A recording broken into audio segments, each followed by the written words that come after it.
conquer Delhi ka dil is the big question. And what's up? What's at stake?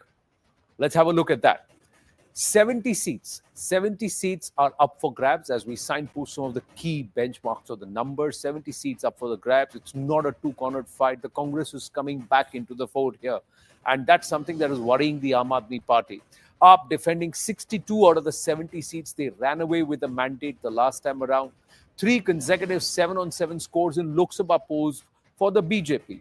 So who have not been able to win in the assembly, but they have continued to dominate as for this Lok Sabha polls is concerned. Asset test for the Congress's relevance in the national capital and Delhi politics per se. Outgoing voters with welfare schemes, he said, let's do Revdi pe charcha, and unabashed about the Revdis for the people of Delhi. Arvind Kejriwal, BJP has been out of power since 1998, is banking on anti-incumbency. Anti-Kejriwal vote would perhaps land in the jholi of the BJP more than the BJP having a story on itself. They themselves don't have a tall Delhi leader, and that's something that could work against them. 25 to 30% decisive Purvanchali vote. Muslim voters dominate in 10 seats. Middle class voters in 28 seats. There's a lot to speak about Delhi. The BJP has not been able to crack Delhi. The Congress is wanting to come back in Delhi. And the Aam Aadmi Party, perhaps will it have its Sheesh Mahal moment this time around? They just don't want to talk about it. Zaka Jacob with me here on the magic wall. Pallavi Ghosh, Aman Sharma also there. But Zaka, Delhi has a magic of its own. Oh, it really does. It votes. It's almost like bipolar, isn't it?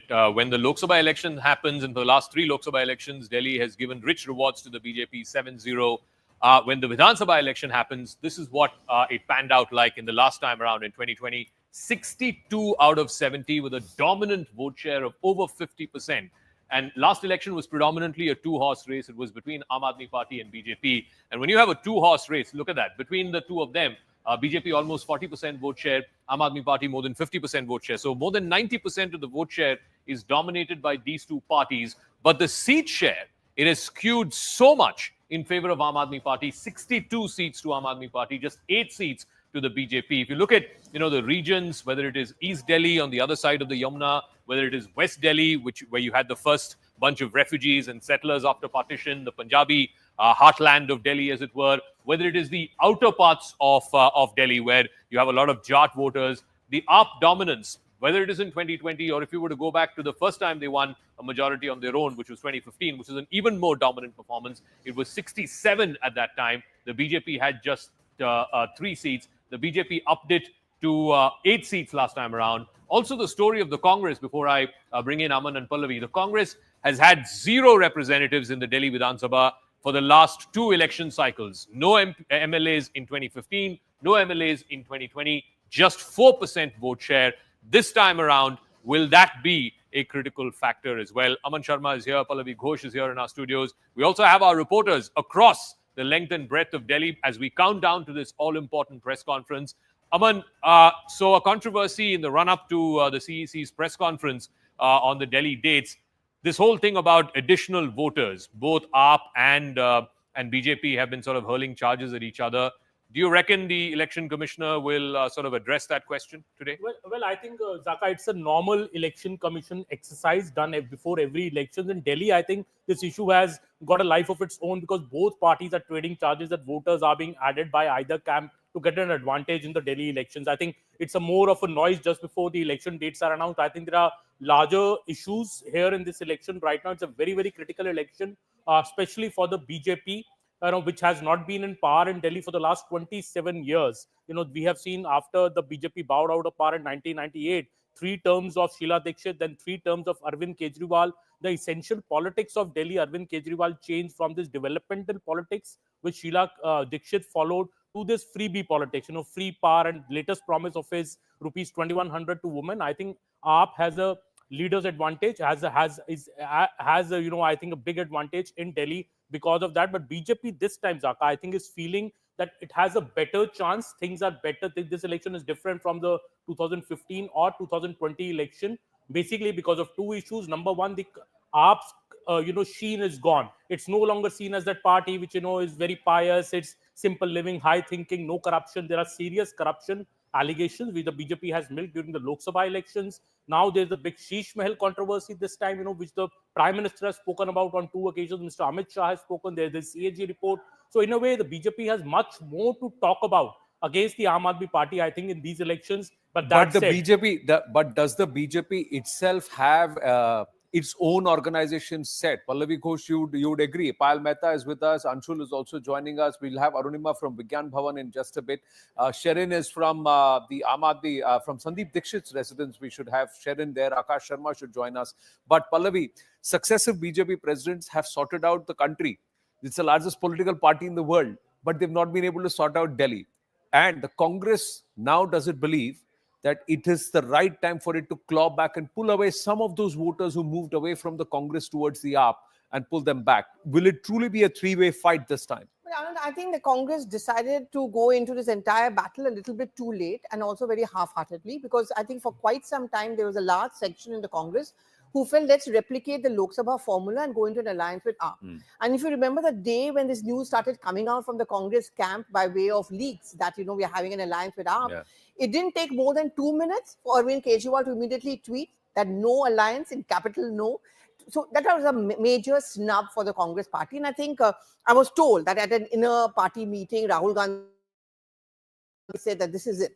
Now, we really need to go into this. And there were fuming leaders like Aniljoy Markan and all, who were very angry about the fact that when Kejriwal was being arrested, why did our leaders like a Sandeep Dixit have to go to his house to show that solidarity when the liquor controversy or the, the entire the scam was in a sense exposed and based on a complaint which was made by the Congress. And look at the irony of it. The same Sandeep Dixit goes and contests opposite Arvind Kejriwal. You think the voters are not going to get confused? Of course they're going to get confused. You think the AAP is not going to mention this? Of course they're going to mention it. You don't go into a battle half-heartedly. Very quickly, Anand, yesterday was the first of the 5 guarantees. Yeah. We were told the Gandhi family is going to be there. There was no one. There was no Priyanka Vadra. Rahul Gandhi is on a holiday. DK Shiv Kumar, who's now emerged sadly as a poster boy of a failed guarantee scheme of the Congress party in Karnataka, he was there. So you're giving it on a platter to the BJP, you're giving it on a platter to the AAP. So the AAP says Congress is BJP's B team, BJP says Congress is AAP's B team, and they're trying to fit up. Payal Mehta, what's the talk? Will the BJP be able to sort out Delhi this time? Well, most certainly that's going to be the topmost thing on their agenda, given the fact that 28-year-old drought needs to end. When the BJP has been able to form governments in various parts of the country where people would not even think that the BJP would be able to ever do that, there will be a more organized unit, and that's the reason the BJP top leadership, Anand, has asked Virendra Sachdeva, the party chief, to stay away from contesting the election and focus on, making the other leaders contest the election, because, when the party president is confined to one particular constituency, it actually does not do too well for the other constituencies as well.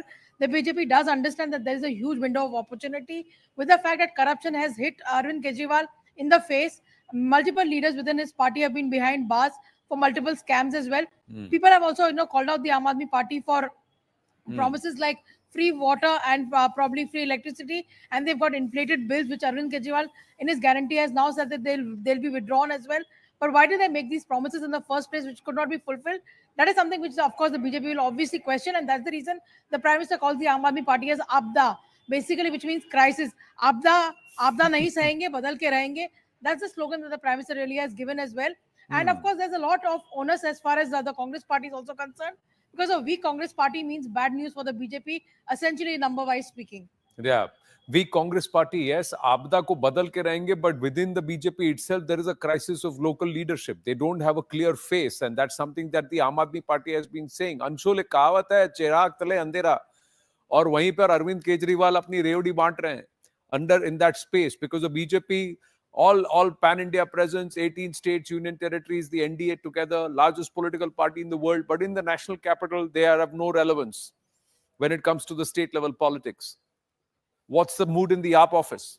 Well, definitely, even if you look at these elections, the BJP has still not been able to come out with a clear list of candidates. Only the first list of candidates has been announced, and today the Election Commission is going to announce the elections for the national capital. While speaking to the local workers or the karyakartas of the Bharatiya Janata Party, there is definitely this sense that I could feel from them that yes, the manner in which there is a lot of tussle going on for those very crucial tickets that would be given out by the Bharatiya Janata Party. There is this confusion amongst the workers as to in which direction they need to go out and work, and as to in whose name do they need out do they need to go out and get those votes for? On the other hand, out here, if you speak about the Aam Aadmi Party has made it absolutely clear that they are going to fight this election with full force.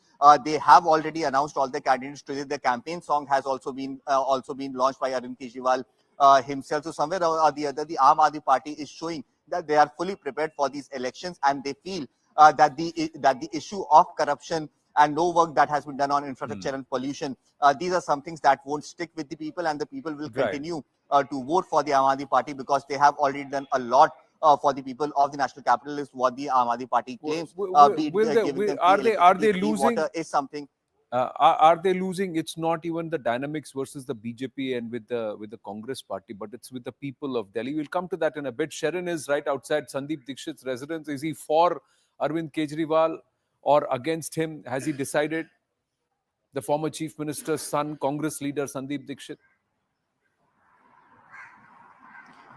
Well, Anand, as far as Sandeep Dixit is concerned, he has in fact decided that he is going against Arvind Kejriwal in all-fledged, because before this, he was not really willing to contest against Arvind Kejriwal. There was in fact convincing that was done by the Congress leadership, because the Congress leadership doesn't want to show it as a friendly match between the Congress and the Aam Aadmi Party. They want to make a comeback when it comes to the national capital. They do understand that they are on the weaker side, but a comeback means they want at least few seats in the national capital. For past 2 assembly elections, they have been getting 0 seats in the national capital. So that is something that they want to change this time. Apart from that, the vote bank, the vote bank is something that has been taken by the Aam Aadmi Party that they need back, is what we have been told. And Congress Party is going to, of course, make sure that the vote share is going to increase. There are multiple strategies that has been put in place. One is, of course, a similar kind of guarantee that was announced in Karnataka, like the Graha Lakshmi scheme. Yesterday, they announced Pyari Didi Yojana in the national capital. Apart from that, there is also plan to bring the Punjab MLAs and MPs to campaign in areas where there are sick population, so that they can make them understand that what has really the situation in Punjab, and it should not be repeated in the national capital. So they should not be voting for the Aam Aadmi Party. But interestingly, there was going to be a press conference that was done by Ajay Maken, where he was calling Arvind Kejriwal anti-national. Last moment, the press conference was cancelled, because what we are being told is that the Congress leadership doesn't want a full-fledged war with the Aam Aadmi Party. So is it a possibility that there is a post-alliance that could be possible between the Congress and the AAP after the election results are announced? No, but for that, the Congress has to win some seats. For a post-alliance and a scenario like that, you at least have to show some spine and some fight in there. Akash, the Congress used to be the party of the poor nationally. Today, of course, BJP is the party of the poor. It's the welfare party. Mr. Modi has made a Labharti vote bank, as it were. But if you look at Delhi, it's the Aam Aadmi Party, and their major support base is in what we call these JJ clusters or Juggi Jhopadis, the slums in Delhi. If you look at the poorer sections, the lower section, the lower middle class that votes for the Aam Aadmi Party, whether it is in parts of East Delhi, some of these were the riot-affected parts, Trilokpuri, Silampur, etc. These are parts where you have a lot of slum clusters, a lot of poor people who come from UP and Bihar and other parts who are sort of packed packed into these slum clusters. So the AAP does well in these constituencies which are on the other side of the Yamuna, or on these outer and South Delhi constituencies like Deoli, which is a reserved constituency. You have Ambedkar Nagar, which is again a basti, which has a lot of Dalit population there. Sangam Bihar. So these used to be where the Congress used to get a bulk of its sort of vote bank in Delhi from. But AAP has managed to take that vote bank away almost en masse for the last 2 election cycles. The BJP, on the other hand, had a stronghold, for example, in West Delhi, which used to be the initial sort of hub where the refugees after the partition came and settled in places like Rajouri Garden, Harinagar. These were all seats which, and these were traditional middle class, middle income households, traders. The BJP used to be the Baniya party as far as Delhi was concerned. But there again, the AAP has made significant inroads in the last 2 election cycles. Out of the 28 seats, which are basically middle income, middle class seats, the Aam Aadmi Party had 23, again at 54% vote share. So the BJP will be hoping that some of that middle class, and the middle class, of course, one story that resonates with the middle class always is corruption. And I think that's where the BJP is hoping this whole Sheesh Mahal business will But will the middle explode. class, one thing that also resonates is no electricity bill. Any amount of revdi. It was free Wi-Fi earlier. Now it was free electricity bill. Now this time around, he's come back and promised something more free, and he's saying 6 revdis. So the middle class in Delhi sometimes turns around and says, "Abhi free mein mil raha hai, abhi le lo, baad mein milega ki nahi, pata nahi." Akash, where are you? Before we go across to Arunima joining us from Vigyan Bhavan. Yes, Akash.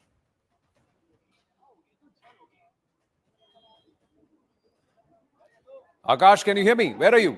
Anand, if you can repeat. Yes. I'm at New Delhi railway station, Anand, and just few minutes back we had Ashwini Vaishnav, Rail Minister, and Viren Sachdeva, Delhi BJP Chief here. They have announced several sort of schemes for auto taxi drivers here at New Delhi railway station. You see, Anand, when we talk about auto walas here in the capital city, so we have around 1 lakh auto drivers. And along with these 1 lakh auto drivers, they have, of course, their families. So we have 1 lakh families. And, it is one important factor, every time during elections we saw in 2014 and 2015 when Arvind Kejriwal was contesting, at that point in time, he used to go with, auto walas. He used to say that these are my brothers. This time around, auto walas are asking questions not just to Aam Aadmi Party, but also to Bharatiya Janata Party, because they are expecting some sort of schemes for themselves. This time around today, we had in fact Ashwini Vaishnav announcing that not just, reduced parking fares will be given to these auto taxi drivers, but they are saying that once BJP will come to power, they will be announcing several sort of other schemes to the auto taxi drivers in the capital city. So this time around, parties are trying, to convince voters, and especially voters, like auto walas here in the capital city, to somewhere vote for them. Bharatiya Janata Party has been saying that corruption is one issue that they are going to take on ground. In some time from now, we are going to have announcement for the dates of assembly elections here in the national capital territory of Delhi, and this fight is going to be interesting. Anand, who's going to be able to fulfill these promises, and how much is it going to cost the exchequer? Anyways, it's going from our pocket only via taxpayers' money and going into somebody else's pocket. But overall, in the economics of things, how is it working? But the larger issue, Arunima, is about these bogus voter IDs. Quite a lot of them belong to illegal immigrants. Is the Election Commission going to talk about it and elaborate on it during their briefing as they announce the poll dates in about 40 minutes from now? I think after the dates, that will be the most important question to the Election Commission. Opposition in election after election, be it Lok Sabha, be it the Maharashtra elections, or in the run-up to the Delhi election, they have been raising questions about the election process. Election Commission so far has dismissed all charges made by the India Front parties against the process of election. But this time around, the electoral list, the voter list itself, is being questioned. I think the Election Commission is also going to comment on that letter that has been written by the Delhi Election Commission officials to the Delhi police seeking protection. They say they're feeling threatened by the constant pressure that is being exerted by the senior leadership of the Aam Aadmi Party. The BJP has objected to the way in which Aam Aadmi Party has raised aspersions on the Election Commission officials as well. So all of that will be in the ambit of answers when Rajiv Kumar, the Chief Election Commissioner, takes questions from the press. But this is a very important point, Anand. What is being done here by the Aam Aadmi Party is to build this perception that you have to be vigilant. The Election Commission is acting. This has been the allegation of Aam Aadmi Party, the Congress and the opposition always, that the Election Commission is not, acting impartially, and therefore you have to be vigilant. On the other side, the way the BJP has retorted, questioning the fresh names that were to be added to the electoral list, questioning as objectors, Right. they are trying to build this narrative that Aam Aadmi Party is no longer a Kattar Imandar party. There are allegations of corruption against their top leadership, and what they are doing with the electoral list is also part of that corruption. So that's the bigger narrative being drawn by both sides. Well, we'll see. Is it a very long and detailed briefing that comes forth from the Election Commission after the announcement of the poll dates on the voter IDs, these allegations? There's lots to talk about because this Delhi electoral politics in this game is very straightforward, like the jalebi for the Aam Aadmi Party, and as complicated for the BJP and the Congress Party as the famous jalebi. We're going to take a short break on that note. We've got our guests, Karan Verma, Ravi Srivastav, and Advaita Kala joining us along with Aman and Pallavi. Stay with us.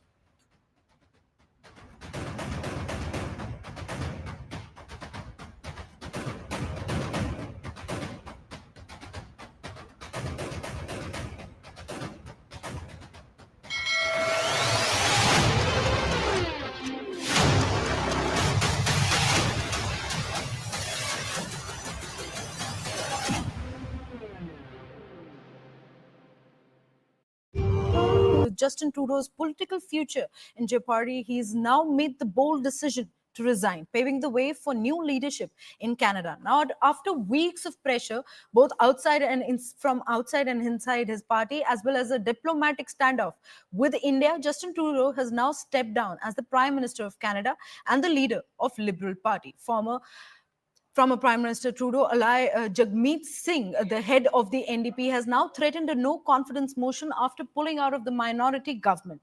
This move also comes ahead of Trump taking office in the United States, with Elon Musk tweeting 2025 is looking good. Meanwhile, Trump wasted no time in responding to Trudeau's resignation, brought up his long-standing suggestion that Canada should join the United States as the 51st state. Now, this creates a major twister in Canadian politics ahead of the general elections later this year. But first, listen in to what Justin Trudeau had to say. We are at a critical moment in the world.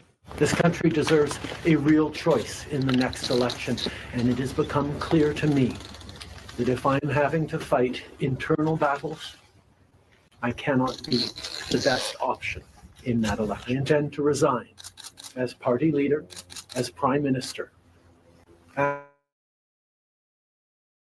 after the party selects its next leader through a robust, nationwide, competitive process.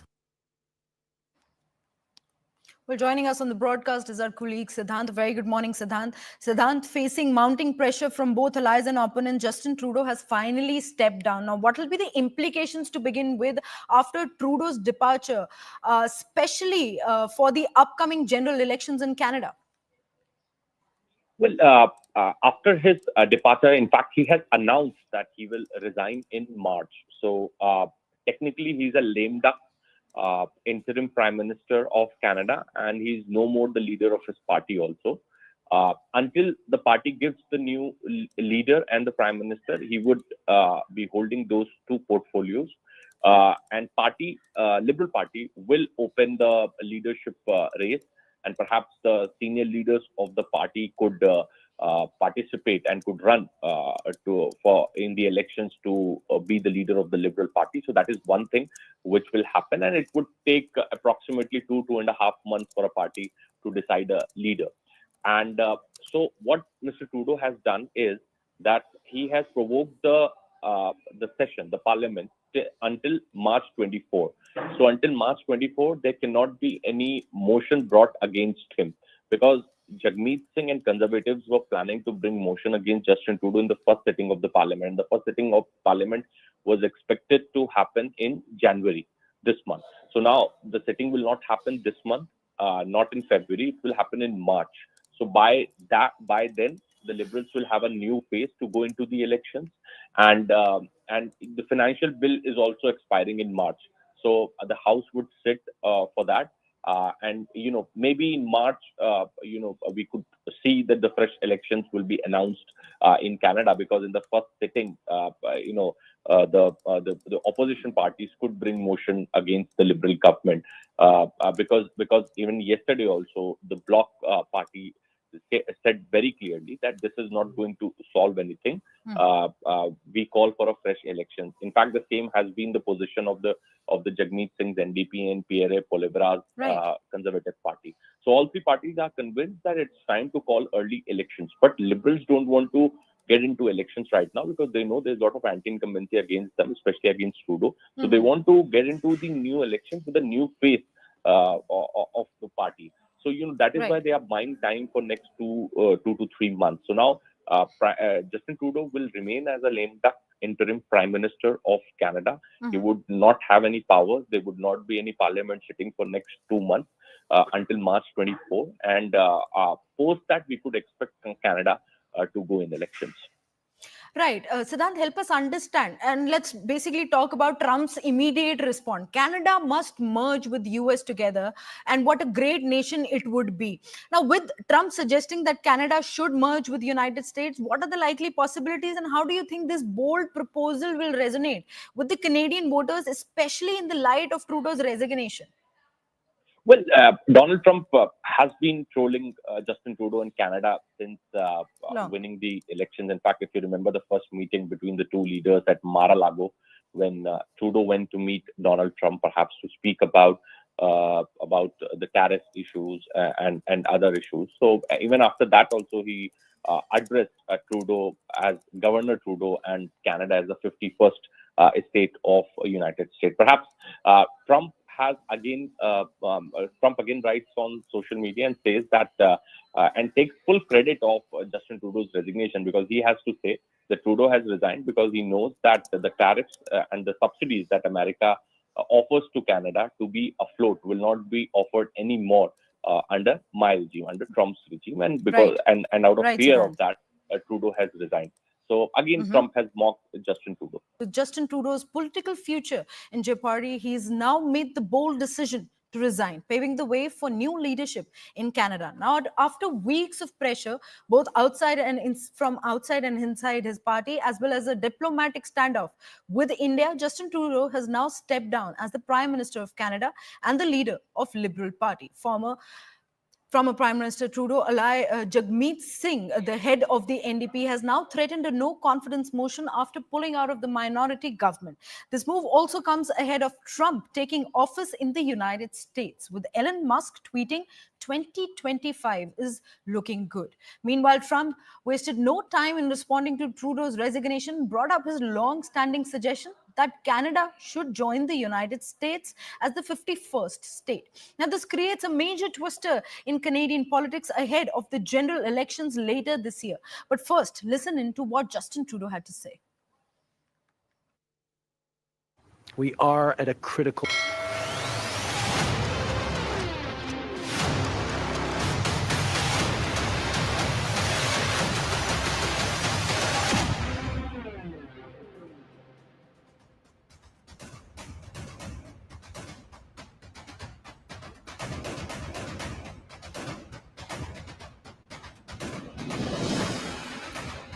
Back live in our special coverage in the build-up to the announcement of the poll dates for the state of Delhi, a place where the Aam Aadmi Party has ruled the roost over the last decade plus.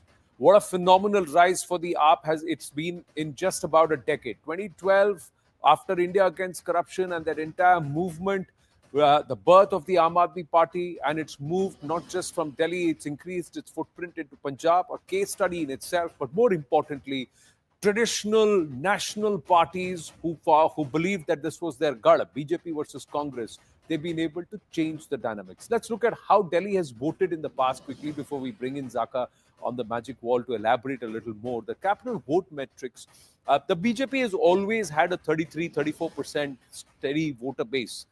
What shifted has been the Congress base. But what's also added to the Aam Aadmi Party is its own voter base. And that's why they have been able to steadily go up to about 50% vote share. Look at the AAP climbing from 29% in 2013, going up to 33% and then 54%, dropping to in the Lok Sabha to 18%, but back with the Vidhan Sabha at 54%. This 50 plus vote share, 50% plus vote share in the Vidhan Sabha is something which the Aam Aadmi Party believes is its cornerstone, and the BJP has not been able to dent that. It tends to reverse when it comes to Lok Sabha, Zaka. So and the voters. Congress has not been able to grow in the last decade at all. They've not been able to do much. What that vote matrix basically shows you is there's a 25-30% voter. It's the same voter who votes for the BJP in the Lok Sabha election and the Aam Aadmi Party in the Vidhan Sabha election. So that same voter is able to make that distinction for whatever reason. I'm not going into the reasons, but for whatever reason, the same set of quarter to a third voter base is moving from BJP, voting for BJP in Lok Sabha, to voting for Aam Aadmi Party in the Vidhan Sabha. I just want to run you through two significant communities, voter blocks, which the Aam Aadmi Party seems to have sort of had this hold over in the last two election cycles. One, of course, is the Purvanchali voters, people who've come from Eastern Uttar Pradesh, from Bihar, most of them on what we call the Jamna Par side, which is the eastern side of Delhi. Out of 25 seats, the Aam Aadmi Party last time around won 21 seats. This was a place where when Sheila Dikshit used to contest and used to run Delhi, this was a Congress stronghold. The east of Yamuna voters, particularly the voters who've come from Eastern Uttar Pradesh and from Bihar, There, the Aam Aadmi Party is dominant with a 53% vote share. And then, of course, there's the Punjabi voter. Delhi was always known as a Punjabi city. The immigrants, the refugees who came after partition settled largely in the western parts of Delhi, from Old Rajendra Nagar, Patel Nagar, going all the way to Rajouri Garden, etc., which used to be a BJP vote bank, which used to be A, the trader class, and B, the refugees from partition, which used to be a BJP vote bank. That again has gone almost en masse to the Aam Aadmi Party. Out of 13 seats, all 13 won by the Aam Aadmi Party last time around. So if the BJP is hoping to make some inroads, these are two voter blocks that they will be hoping to target. In West Delhi, the Punjabi voters, and in East Delhi, the Purvanchali voters. But they never have had their leadership settled, Zaka, and that's something which the BJP has struggled with. The Congress still had under Sheila Dikshit and successfully. But since the 90s, the BJP has struggled to have very strong local leadership. Aman, Pallavi, do you think they'll be able to sort this out this time? Well, I think leadership question, Anand, definitely the big issue for the BJP. They don't have a state leader who has the charisma to be like a pan-Delhi leader. They tried with Kiran Bedi in 2015, projected her as a CM face. Kejriwal got his highest ever majority at 67. Last time, BJP went in without a CM face in the name of Prime Minister Modi. Still, they couldn't crack it. I think this time, Anand, the BJP is trying a different strategy. They've refined their strategy, I would say, because last time, if you see 2020, the Prime Minister was speaking more about national issues in the Delhi election. This time, Prime Minister is still the face, but I think Prime Minister is speaking more about local issues. Whenever you last seen Prime Minister Modi speaking about potholes, sewer lines, DTC fleet, water logging, water scarcity in Delhi. So I think BJP has realized that Delhi's voters vote for Mr. Modi nationally, but vote for Mr. Arvind Kejriwal, Desh ke liye Modi. Desh ke liye Modi. But that is why I think the BJP is turning its strategy. Though the face is still Mr. Modi, the election so far, I think BJP is fighting a very good localized campaign, trying to touch the pulse of the voter, trying to tell them, look, these are your day-to-day issues. We are aware of it. We will solve it. But that said, Anand, I still feel that the face is a big challenge for the BJP. And second, of course, the AAP's freebie schemes. The more than the face, Aman, and quickly, Pallavi, before we go to Advaita Kala and to Karan Verma and Ravi Srivastav, is the organization an issue? Organizationally, the Congress and the BJP have not been able to sort themselves out in the last decade and 2 years. Well, I mean, the Congress did have a strong organization at one point of time. They allowed it to be frittered away. The BJP, yes. I mean, parties like the Aam Aadmi Party, the Trinamool Congress in West Bengal. See, what is similar between the two of them is they have a very high-profile face. The problem why the BJP never cracked it in West Bengal is because they did not have a counter to a towering face like Mamata Banerjee. It's not that she's hugely popular. It's not that people don't want to change, but who's going to be the face? I think in Delhi also the similar problem vis-a-vis Arvind Kejriwal. Agar Kejriwal ka opposite koi hai, to kaun hai? And also look at the way these smaller parties like AAP and TMC, they know it's a do or die battle, so they began very early. Kejriwal, what was the compulsion for him? He made it out to be as if, I voluntarily gave up becoming a chief minister. Mujhe aap log decide karoge whether I should become the CM. Those kind of stuff. So he began early on the ground. That advantage is there with AAP, plus the fact that you are in the sitting government. But how many times will he go? BJP, the recent state elections it won, whether it was in Haryana, certainly in Madhya Pradesh last year in 2023 when it won, they declared their candidates much earlier. This time around in Delhi, I don't think they've even declared half the number of candidates. 29 candidates so far. So that is also a struggle. There's BJP, it seems a bit on the, I think they are a step behind. When it comes to declaring candidates, only 29 candidates declared, also on these guarantees. Because the AAP has already declared rupees 2,100 for women. Congress has also declared it. I think the BJP could have declared it earlier. I'm sure BJP is going to declare it in their manifesto. But I think these things could have been done a bit earlier by the BJP. No, and this is the aspect. Figuring out the dynamic and getting the right leaders and also creating a conversation where the BJP emerges as a strong opposition, at least with local issues. They just seem they've not got it right. But with Arvind Kejriwal, how many times will he go back to the people of Delhi and say, I'm sorry? And how many times will the people of Delhi look the other way and say, all right, we forgive you? Is this entire aspect of Sheesh Mahal, the perception aspect around Arvind Kejriwal no longer being the muffler man, the common man, the man who traveled in an auto and a Maruti 800, has that now dissolved? And will that wean the voter away from the AAP? Advaita Kala. Happy New Year to all our viewers, and happy new election. We're ready with the new election already in the new year. But, I think AAP has never been this weak in the last 10 years. They've had they've stormed the polls. in the last 2 election cycles. But this time around, I think the personal brand of Arvind Kejriwal has been hit. All of the liquor scam, Sheesh Mahal, these are things that have hit him directly. And I think that is where the opportunity lies for the Congress and the BJP. It is the fact that Arvind Kejriwal, who has pretty much, edged out every other leader of any significance from his party and made himself the whole and soul of that party, is today on weak ground because brand Kejriwal of the Aam Aadmi, that brand of the Maruti Wagoner brand, I won't live in a big house, I won't get a convoy, all of those things have been hit badly this time. So there's a little bit of space here for there to be a sizable opposition to up on the election. But again, this has to you rightly pointed out, who is the face, who is the challenger. These are very genuine things because Delhi as a city is very political, so it's used to having someone of their own, be it a Sheila Dikshit or a Kejriwal. So who is it going to be of their own after Kejriwal? I think that's really going to be interesting. Is the Delhi voter so much beholden to Rewdi Ravi Srivastava? Do you believe more than the Maharashtra voter, more than any other voter, or all voters like that?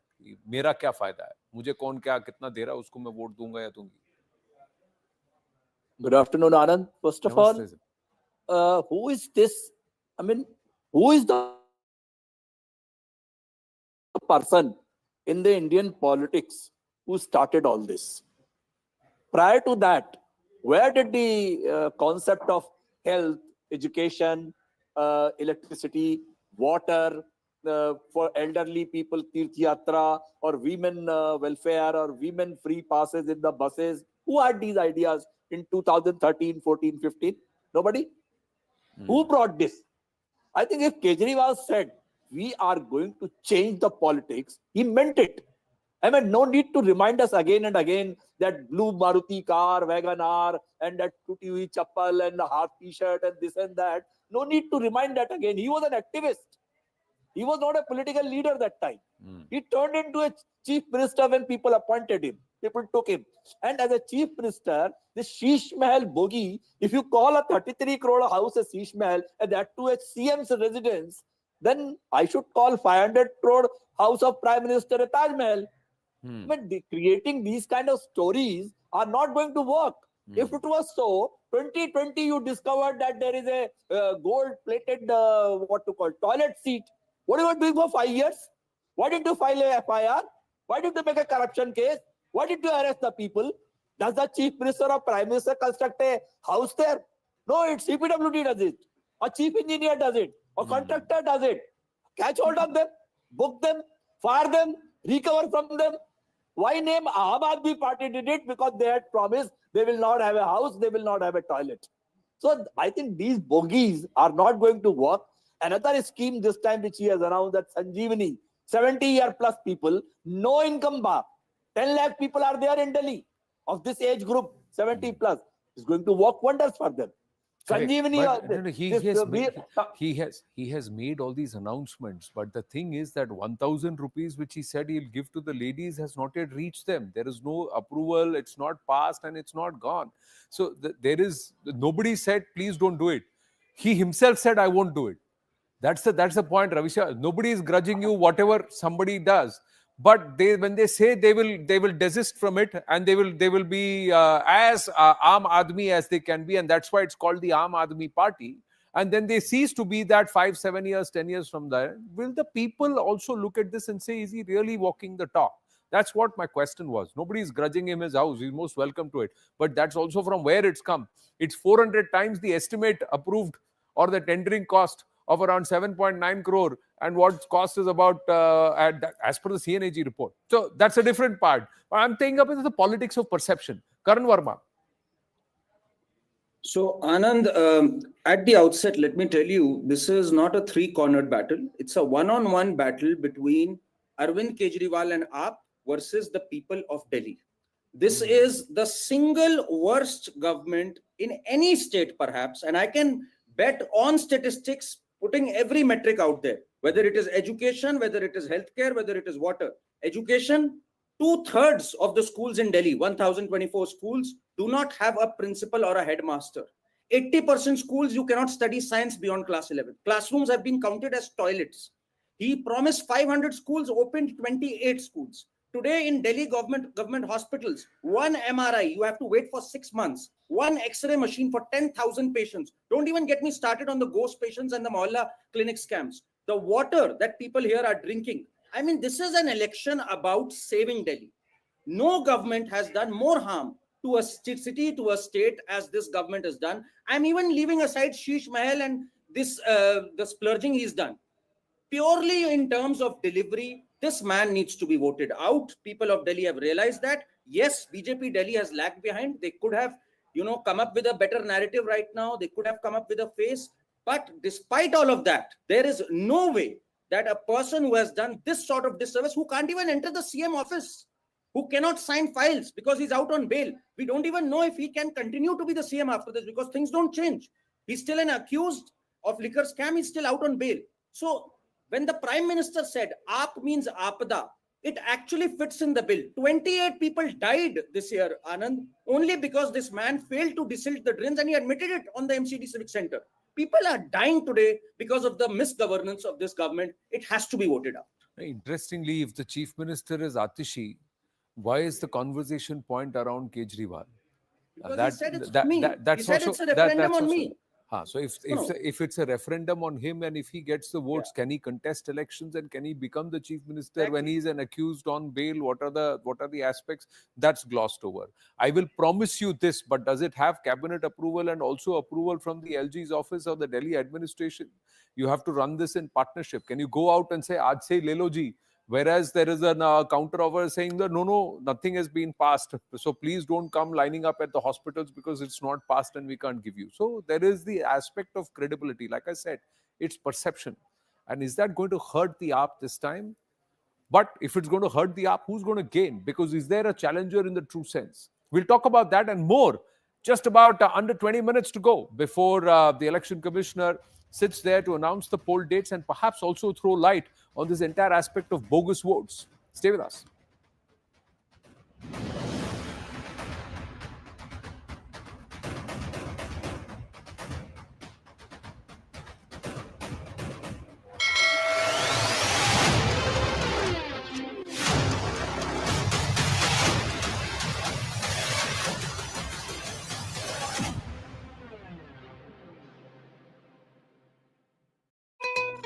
With Justin Trudeau's political future in jeopardy, he's now made the bold decision to resign, paving the way for new leadership in Canada. Now, after weeks of pressure, both outside and from outside and inside his party, as well as a diplomatic standoff with India, Justin Trudeau has now stepped down as the Prime Minister of Canada and the leader of Liberal Party. Former Prime Minister Trudeau, Jagmeet Singh, the head of the NDP, has now threatened a no-confidence motion after pulling out of the minority government.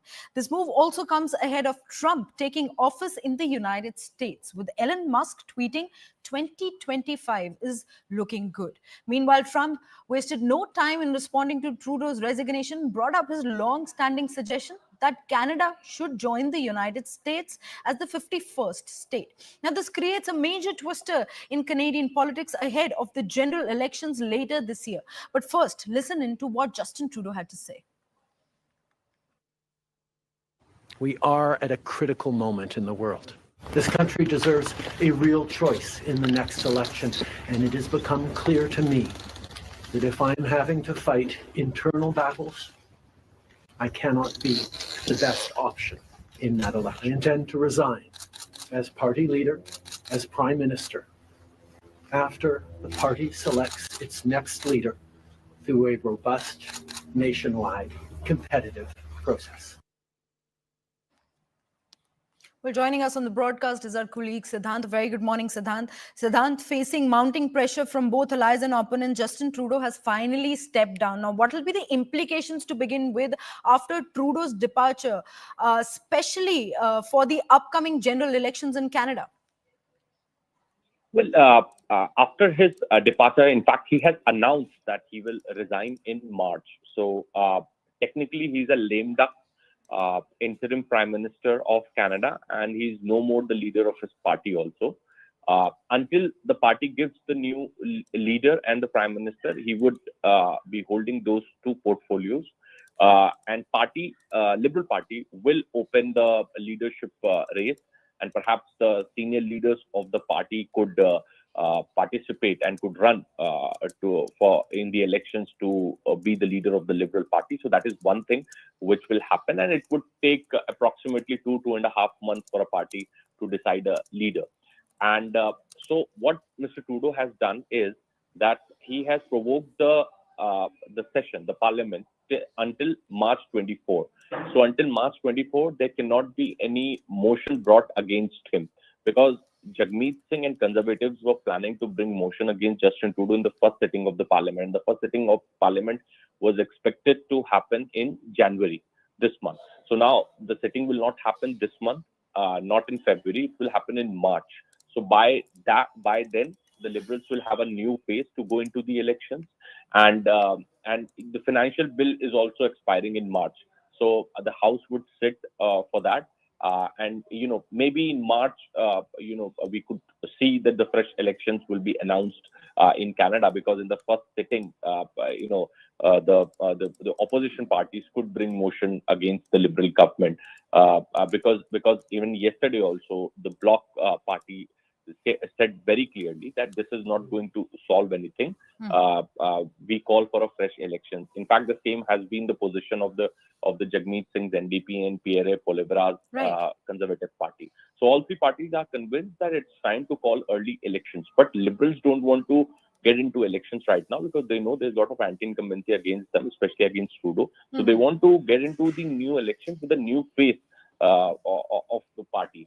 So that is why they are buying time for next 2 to 3 months. So now Justin Trudeau will remain as a lame duck interim Prime Minister of Canada. He would not have any powers. There would not be any parliament sitting for next 2 months until March 24. And post that, we could expect Canada to go in elections.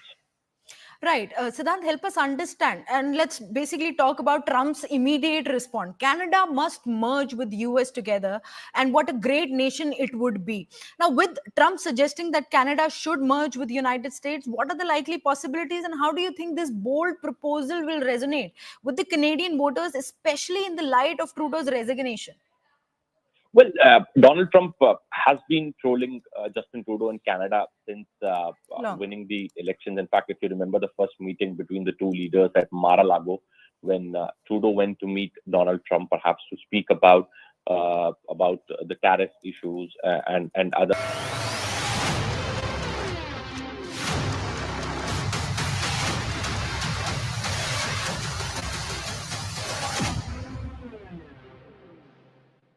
Delhi की जनता उस तारीख की इंतजार कर रही है कि वो तारीख तय करेगी दिल्ली का भविष्य, वो तारीख तय करेगी कि आने वाली दिल्ली कैसे होती है, और वो तारीख तय करेगी कि अरविंद केजरीवाल जैसी भ्रष्टाचारी आपदा को दिल्ली से भगाना है, बीजेपी को लाना है। मुख्यमंत्री तो वहां केजरीवाल ही है, चाहे पीछे से हो चाहे आगे से हो। ना पहले फाइल साइन करते थे, ना आज फाइल साइन करेंगे। और उनका क्या है, उनके यहाँ एक ही नेता है, वो अरविंद केजरीवाल है। और मैं जैसे कहता हूँ ना, बार बार मुझे अच्छा नहीं लगता लोगों के बारे में कहने को, बाकी सब नौकर है। कि भाई ऐसा है, नौकर ही तय करता है कौन टेम्परेरी है कौन परमानेंट है। नौकर मालिक ही तय करता है, मालिक ही तय करता है किसकी पोस्टिंग कहाँ है। तो आज उन्होंने पोस्टिंग कर दी आतिशी जी की मुख्यमंत्री के चेयर में, कल कहीं और कर देंगे। तो पूर्व मुख्यमंत्री कह लीजिए, मुख्यमंत्री कह लीजिए, वो तो उनके यहाँ अप्रत्यक्ष अप्रत्यक्ष केजरीवाल ही रहेंगे। भारतीय जनता पार्टी का जनता के बीच में कोई नैरेटिव नहीं है, कोई प्रोग्रेसिव बात नहीं है, कोई चुनाव की तैयारियां नहीं दिख रही हैं। कहीं ऐसा ना हो कि ये एमसीडी के चुनावों की तरह दिल्ली विधानसभा के चुनाव टाल ना दे। मगर अब ये चुनाव हो रहे हैं तो हम पूरी तरीके से तैयार हैं, और मुझे लगता है कि पिछली बारों की तरह ही भारतीय जनता पार्टी को बहुत कम सीटें आएंगी और आम आदमी पार्टी को एक बड़ा बहुमत। मैं सभी दिल्ली के मतदाताओं से ये अपील करता हूं कि ये लोकतंत्र के पर्व में बढ़ चढ़कर हिस्सा लें। आप अपने रिश्तेदारों को, दोस्तों को, मित्रों को प्रेरित करें।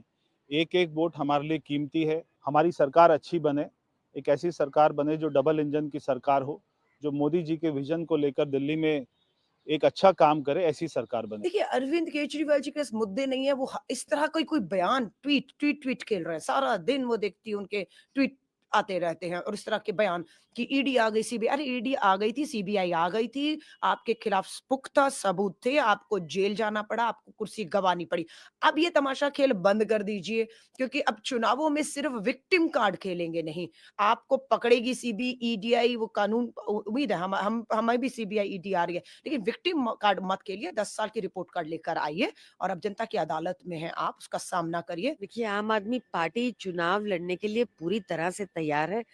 हमारे पास सीएम फेस भी है, हमने 70 कैंडिडेट्स भी अनाउंस कर दिए हैं।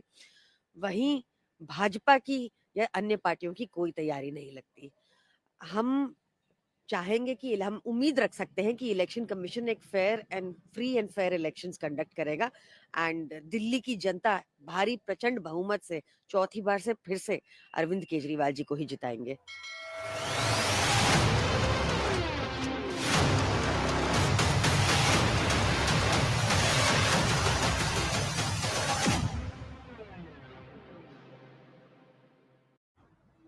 With Justin Trudeau's political future in jeopardy, he's now made the bold decision to resign, paving the way for new leadership in Canada. Now, after weeks of pressure, both outside and from outside and inside his party, as well as a diplomatic standoff with India, Justin Trudeau has now stepped down as the Prime Minister of Canada and the leader of Liberal Party.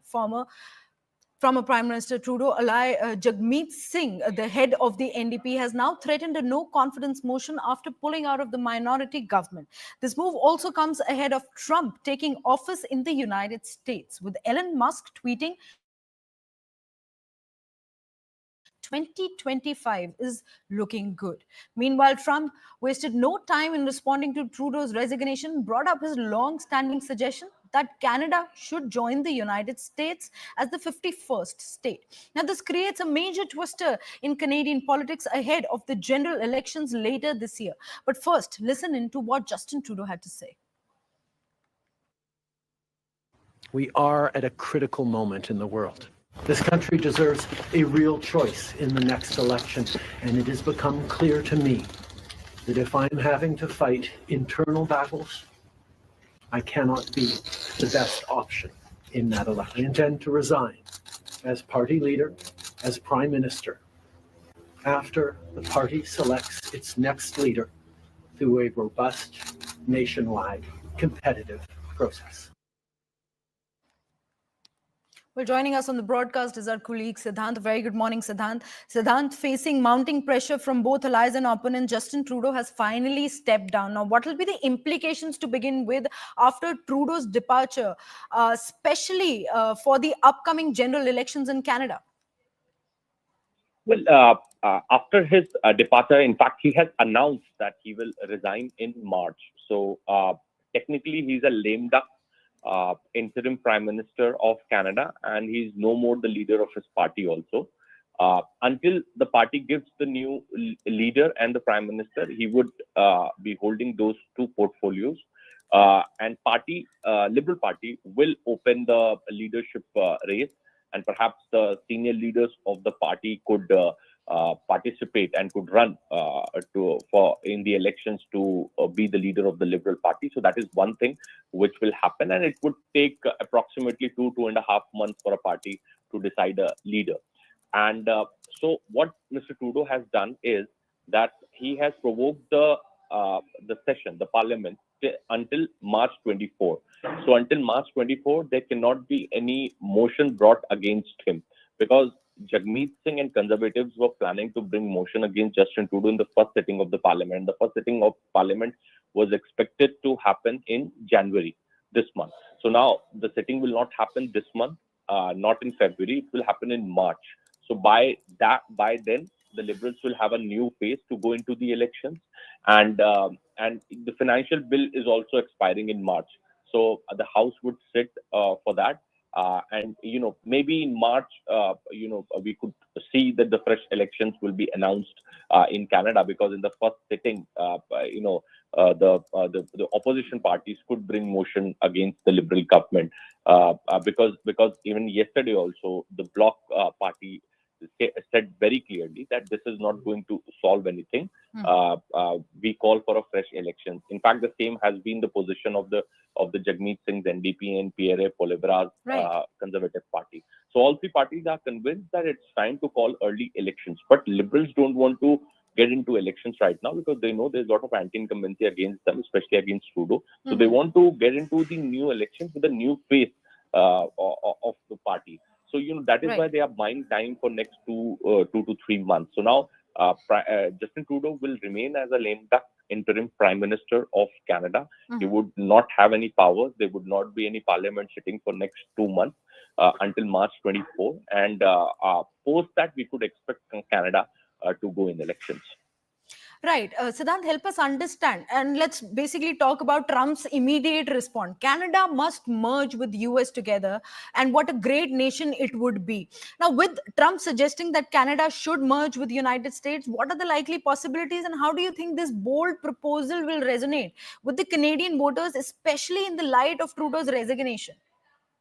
Well, Donald Trump has been trolling Justin Trudeau in Canada since winning the elections. In fact, if you remember the first meeting between the two leaders at Mar-a-Lago, when Trudeau went to meet Donald Trump, perhaps to speak about the tariff issues and other issues. So even after that, also he addressed Trudeau as Governor Trudeau and Canada as the 51st state of United States. Perhaps Trump again writes on social media and says that and takes full credit of Justin Trudeau's resignation, because he has to say that Trudeau has resigned because he knows that the tariffs and the subsidies that America offers to Canada to be afloat will not be offered anymore under my regime, under Trump's regime, and because and out of fear of that, Trudeau has resigned.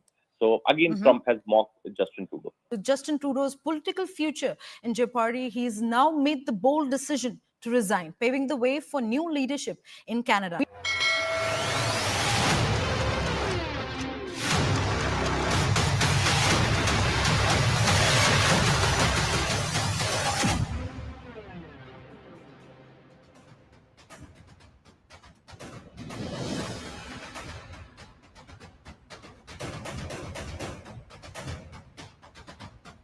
Assembly elections in a short while from now.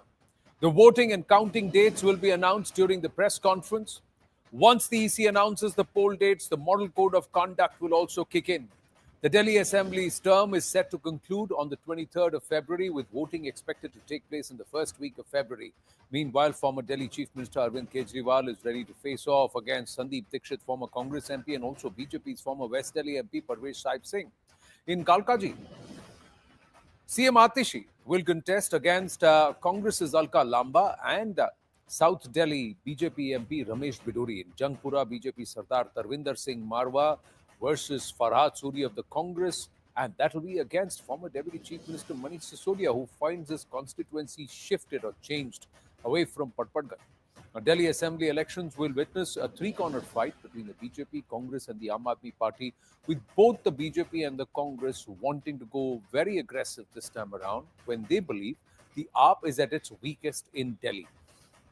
Arunima joins us from Vigyan Bhavan. Any moment now, we should have the Chief Election Commissioner and the entire team of the Election Commission taking the stage there to dole out the dates and also perhaps give us a little more details on this entire bogus voter ID issue. Yes, Arunima. So that will be the key question. The Chief Election Commissioner is going to take his seat. The announcement has just been made that the full Election Commission, the CEC and the two election commissioners have arrived here at Vigyan Bhavan. The other officials, you can see, have already taken their position on the dais. So the CEC will be here any moment. And after he has announced the dates and all the details about the preparations, I think the first question that the media will have for the CEC will be about the electoral rolls and all the allegations that have been made about the electoral rolls. In the past also, charges have been thrown at the CEC and the EC by the opposition, be it the Maharashtra election where the EVMs were questioned, be it prior elections where electoral rolls were questioned. This time is no different, and each time EC has given a strong rebuttal. So we are expecting to hear from the CEC as to what that rebuttal is going to be, because their officials have gone to the extent to seek police protection. The Delhi Election Commission officials have gone to the Delhi police saying we are being pressurized, being threatened by senior leadership of Aam Aadmi Party. We need protection. So will the CEC take that forward? Will he make an appeal to the opposition, or will he take a very, very strong position against these kind of attempts? That question, I assure you, will be one of the Well, first. he's somebody who's always batted these Chief Election allegations Commissioner. on the front foot, and he's never shirks from speaking on those. But Arunima, any punt on the dates, possible dates? What will be the date for polling and date for results? See, usually you do give 4 to 6 weeks time. We are in the first week of January. So if you calculate that 4 to 6 week times, then mid-February is what we are looking at. And perhaps by the end of February, you will know kaun banega Delhi ka Mukhyamantri. But there is a catch there too. Arvind Kejriwal. Okay, as I'm speaking to you, Anand, Chief Election Commissioner and the two ECs have arrived in the room. They're just taking their position on the dais in Vigyan Bhavan. We'll just leave it to the Yes. gentleman there to tell us more about the dates and the counting date.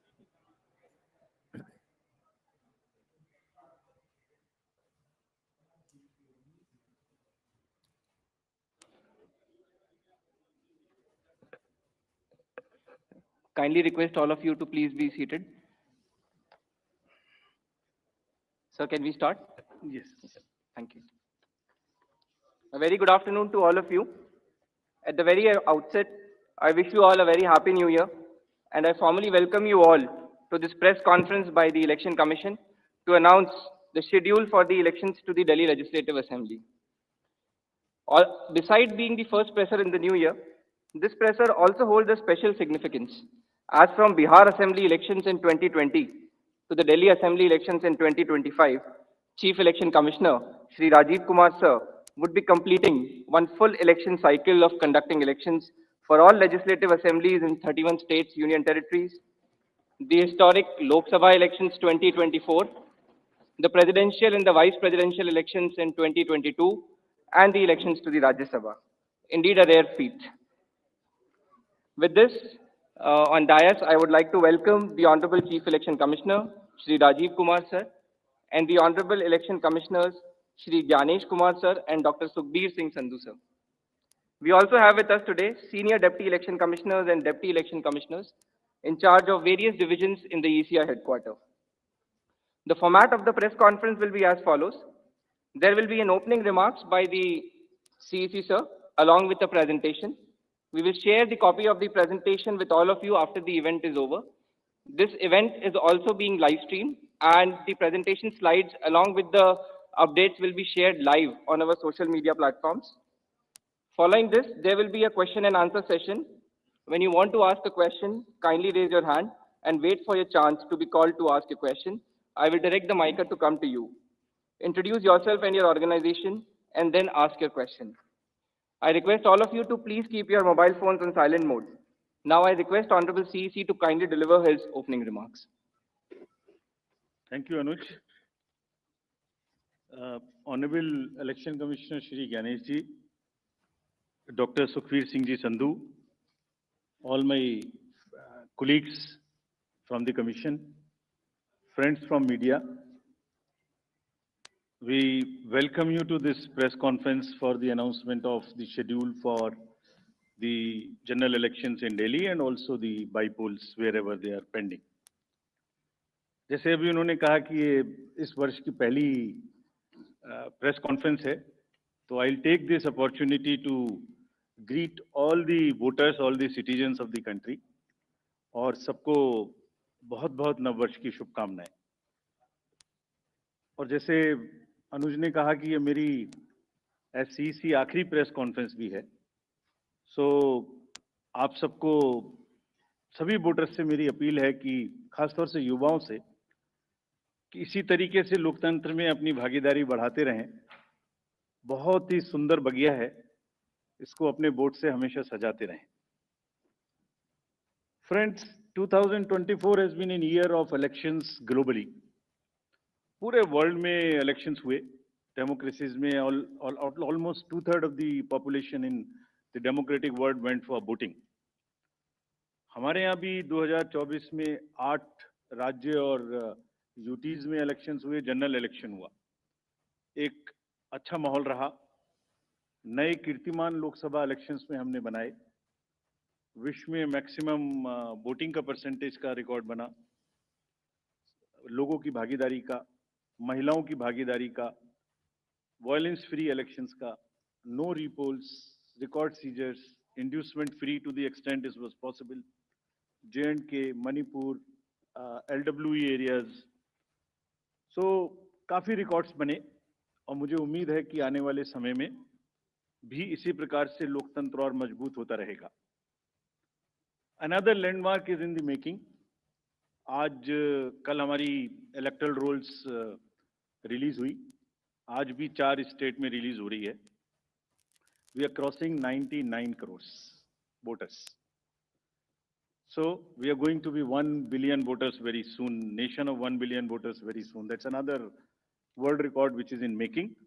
But with this SSR, after the declaration by the state of UP, Rajasthan, Punjab and Bihar, which will be declaring their SSR results today, will be crossing 99 crores, first time. महिलाओं की संख्या भी 48 करोड़ से ऊपर पहुंचने जा रही है इस SSR में, which is a very strong indicator and a sense of empowerment for the women of the country. Friends, नए साल में पहली बारी दिल्ली की है और दिल्ली की अपनी एक विरासत है. एक पूरा देश यहाँ रिप्रेजेंट होता है. I mean, you can see the entire country in Delhi. मतलब एक विविधता का बिल्कुल एक जागृत नजारा देखने को मिलता है. दिल्ली में किसी भी जगह में चली जाइए, हर मतलब एक विविधता का बिल्कुल एक जागृत नजारा देखने को मिलता है. दिल्ली में किसी भी जगह में चली जाइए, हर कल्चर, हर जगह के लोग आपको यहाँ मिलते हैं. सो रिस्पॉन्सिबिलिटी भी दिल्लीइट्स की बढ़ जाती है. And we are sure Delhi will this time vote in larger numbers. और जिसको अगर कह सकें तो दिल्ली दिल से वोट करेगी, ऐसा हमें उम्मीद है. फ्रेंड्स, इन सभी उपलब्धियों के बीच I am coming to a little serious issues and I'll take some time before I come to the Delhi specific issues. 24 में जहां मैंने इतनी सारी उपलब्धियां गिनाई, वहीं चुनाव के दौरान कुछ डाउट्स, कुछ शंकाएं, कुछ कंसर्न्स भी रेज होते रहे. So prior to coming to Delhi elections, let me on my own tell you what kind of concerns were raised, and I'll narrate all these concerns, and also before coming to Delhi try and answer on each one of them so that no doubts remain. कहा गया कि electoral roles में wrongful addition या deletion कर दिए गए. इससे पहले मैं खुद वो प्रश्न दे रहा हूं जो आपके मानस में हैं और सबके मानस में फैला दिए गए हैं. ऐसा भी कहा गया है कि कोई ग्रुप्स को टारगेट कर दिया जाता है, किसी के नाम काट दिए जाते हैं, किसी लोकेलिटी से नाम काट दिए जाते हैं. मैं आज सब बताऊंगा कि ऐसा हो सकता है क्या, ऐसा क्यों नहीं हो सकता. कहा गया कि कुछ कॉन्स्टिट्यूएंसीज में 50-50 हजार वोटर बढ़ा दिए गए, वहां पर कोई पर्टिकुलर पार्टी जीत गई. इस तरीके की चीजें कही गई. ईवीएम्स का तो एक सब जवाब देने के बाद बोला गया कि मैनिपुलेट हो सकती है. ये भी 2 बार हो सकता है, कभी बैटरी के नाम पर, कभी किसी नाम पर. कभी कहा गया कि ये ईवीएम इलेक्शन है, लोगों का इलेक्शन नहीं है. वोटर टर्नआउट इंक्रीज हो जाता है 5 बजे के बाद. ये काफी एक विषय पब्लिक में रहा, जनरल इलेक्शन के दौरान भी, उसके बाद भी. कैसे 5 बजे के बाद बढ़ सकता है, कहाँ बढ़ गया, कौन सी 5 बजे से 10 बजे तक के बीच में कतारों में, लाइनों में लोग खड़े हुए थे, हमें वीडियो दिखाइए. इस तरीके के प्रश्न पूछे गए, जिसके उत्तर मैं आज देना चाहता हूं before going to Delhi election. Also necessary, because the doubts gets removed, you can ask me further questions if you want, and these questions do not come again election after election. Voters में mismatch हो गया. जितने vote पड़े थे वो बढ़ा दिए गए। पहली बात तो ये था वोटर टर्नआउट में, चलिए बढ़ा दिए। उसके बाद काउंटिंग में मिसमैच हो गया, कहीं कम गिन लिए कहीं ज्यादा गिन लिए, ये भी मुद्दे उठे। काउंटिंग को स्लो डाउन कर दिया गया। अभी एक नया मुद्दा उठा है कि हमने कोई रूल चेंज कर दिए हैं जिससे बहुत बड़ी ट्रांसपेरेंसी खत्म हो गई है।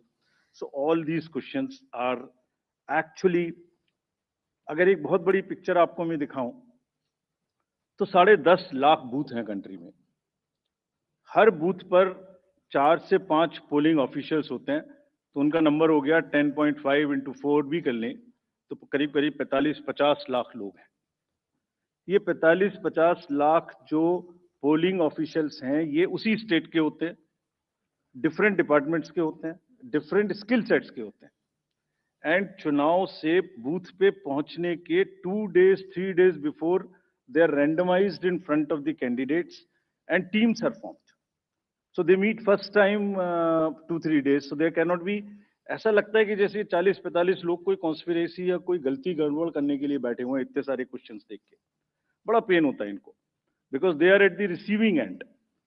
So I'll explain how this is not possible or what is the answer to this. I'll attempt answers to all these questions, and it is our duty. Actually, right to question is inbuilt in democracy. It's an inherent right. We respect this. We respect this right. We feel that question करना और उसका जवाब देना हमारी जिम्मेदारी है। तो आज इन सभी सवालों की पूरी इज्जत रखते हुए हम इनका जवाब देंगे 1 by 1। और अगर इसको मैं कुछ शायराना अंदाज में कह सकता तो ऐसे कहता, सब सवाल अहमियत रखते हैं, जवाब तो बनता है। सब सवाल अहमियत रखते हैं, जवाब तो बनता है। आदतन कलम बंद जवाब देते रहे, आज रूबरू भी बनता है। क्या पता कल हम हो ना हो, आज जवाब तो बनता है, आज जवाब तो बनता है। तो friends, before giving you answer, एक पूरी पिक्चर दिखाता हूं आपको। ये स्लाइड देखिए और इसको अपने मानस में थोड़ा बसाइए। अभी अनुज ने कहा कि पिछले 2020 से 30 स्टेट्स के इलेक्शन हुए हैं। 15 स्टेट्स में different parties are the biggest parties. This is the beauty of Indian elections and the democracy. आप देखिए 2020 से स्टेट बाय स्टेट हमने दिखाया। This we are putting on social media. जैसे मैं आपसे बात कर रहा हूं तो आपके ग्रुप में ही आ जाएगा, slide by slide it is being transmitted. 20, 21, 22, 23, 24 हर जगह में different parties are coming to, are getting maximum seats. This is one reflection how fair, how deep rooted the Indian fairness of the Indian elections are.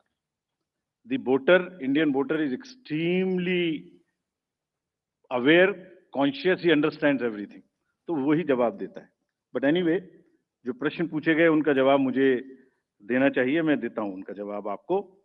एक जवाब देने से पहले अगर ये बात मैं कहूं कि ये पूरी पिक्चर अगर किसी को दिखा दो तो सारी पार्टीज को पता है कि वो जहां उनको वो भी हर जगह में जीते हैं। हर इलेक्शन के बाद एक परिणाम से रिलेटेड, परिणाम के बेसिस पे प्रक्रिया का आकलन नहीं हो सकता। परिणाम अपना निश्चिंत है।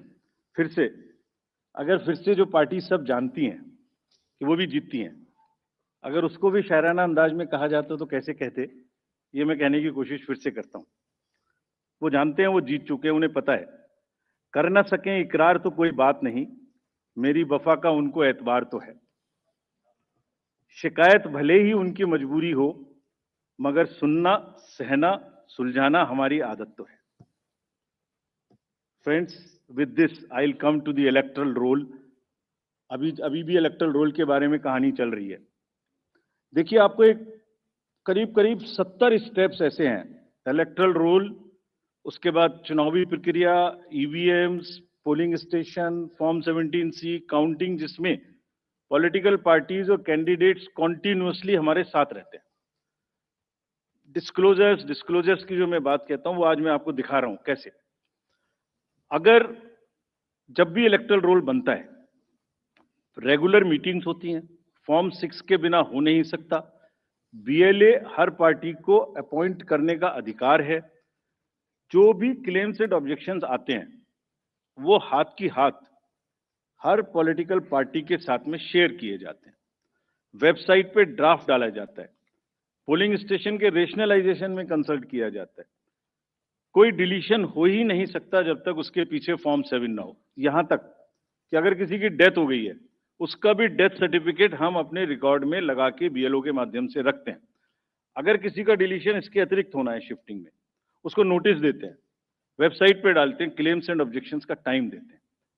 हमने मेहनत करके इस पूरी प्रक्रिया का एक चार्ट बनाया है, मैं आपको दिखाना चाहता हूं वो चार्ट। नेक्स्ट देखिए, राइट साइड में आप देखेंगे अक्टूबर। So this is necessary for the nation to know. और दुनिया में और हिंदुस्तान में दूसरी कोई प्रक्रिया ऐसी नहीं है जिसमें हर साल आपके आइडेंटिटी का या आपके वोटर का किसी उस जैसी किसी चीज का एनुअल वेरिफिकेशन होता हो। अक्टूबर हर साल 1 जनवरी को एलिजिबल डेट मानकर एक सर्वे किया जाता है जिसको अक्टूबर में प्रारंभ होता है। ड्राफ्ट रोल की copy free of cost 2-2 copy her political party को दी जाती है। कहा जाता है ये ड्राफ्ट रोल है, अब जो नए लोग वोटर बनना चाहते हैं डिलीट होंगे, उसकी प्रक्रिया चलेगी। हर स्टेज पे हम आपको खबर करेंगे। हर स्टेज पे कोई भी ऑब्जेक्शन हो तो हमें बताइए। Please allow your appoint your BLA, let him go. हर विलेज में, हर पोलिंग स्टेशन पर जो भी ड्राफ्ट रोल है और जो ऑब्जेक्शन है उनकी कॉपी पब्लिश की जाती है। सफिशिएंट अपॉर्चुनिटी दी जाती है। डिलीशन हो नहीं सकता जब तक कि पर्सनल हियरिंग ना हो जाए और उसका साथ में मौका ना दिया जाए। किसी पोलिंग स्टेशन पे 2% से ज्यादा डिलीशन हो गए तो ईआरओ और एआरओ को जाके पर्सनली चेकिंग करनी है। So friends, it is a perfect system. अच्छा, हर साल होता है। It is only built further on what ever is already existing. ऐसा नहीं है कि सडनली कुछ बन गया।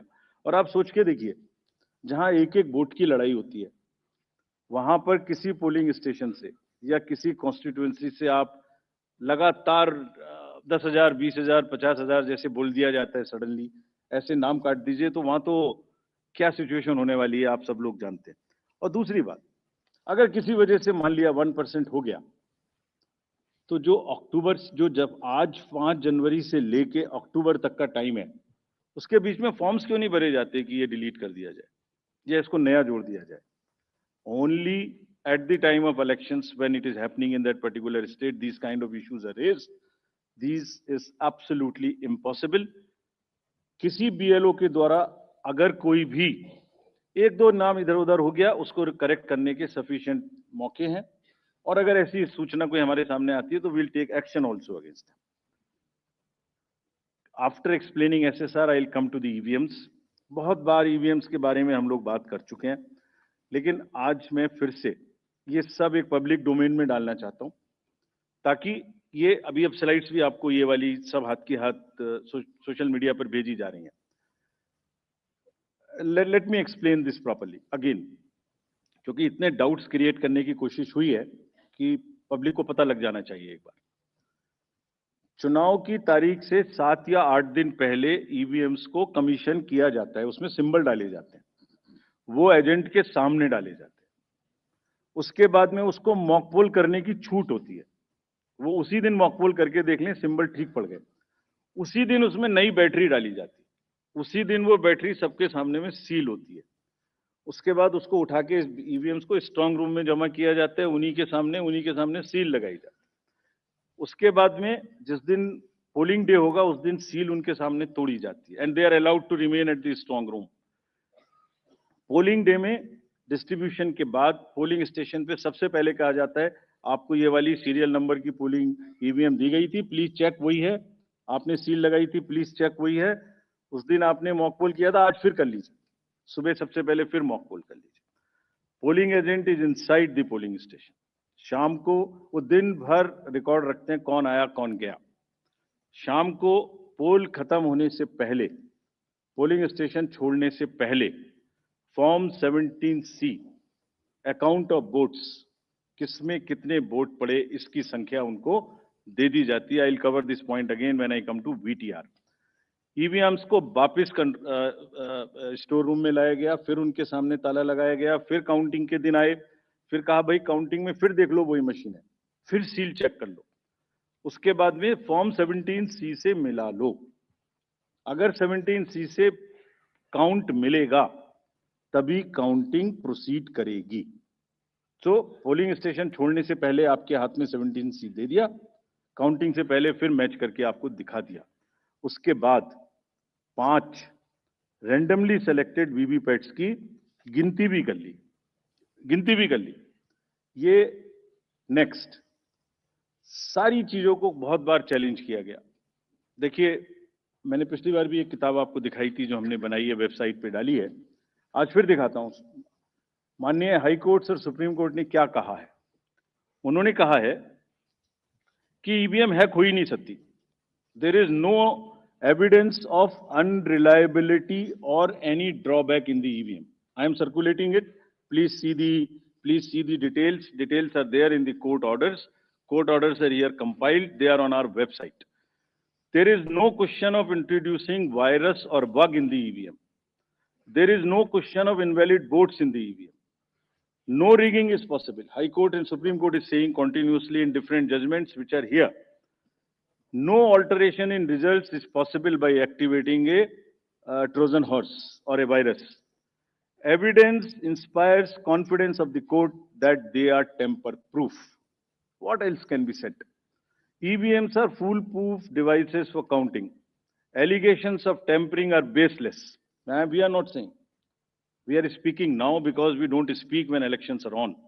And I want to clarify this so that it remains. Questions are not asked. When asked, at least you are all equipped to check them before writing. Invention is undoubtedly a great achievement and national pride.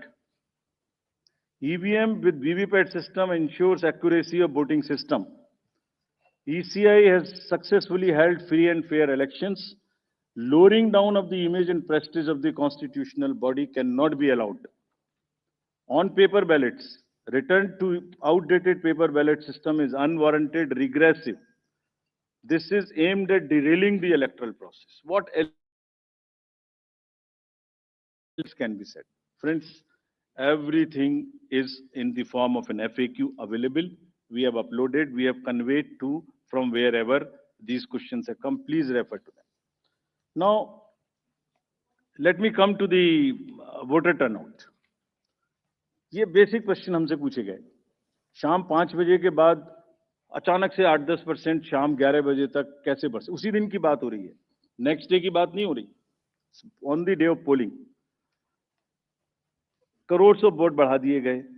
शाम 5 से 6 बजे के बीच बताइए कि लंबी लंबी कतारें कहाँ थी, हमें सीसीटीवी दिखाई। इस तरह के प्रश्न हमसे पूछे गए।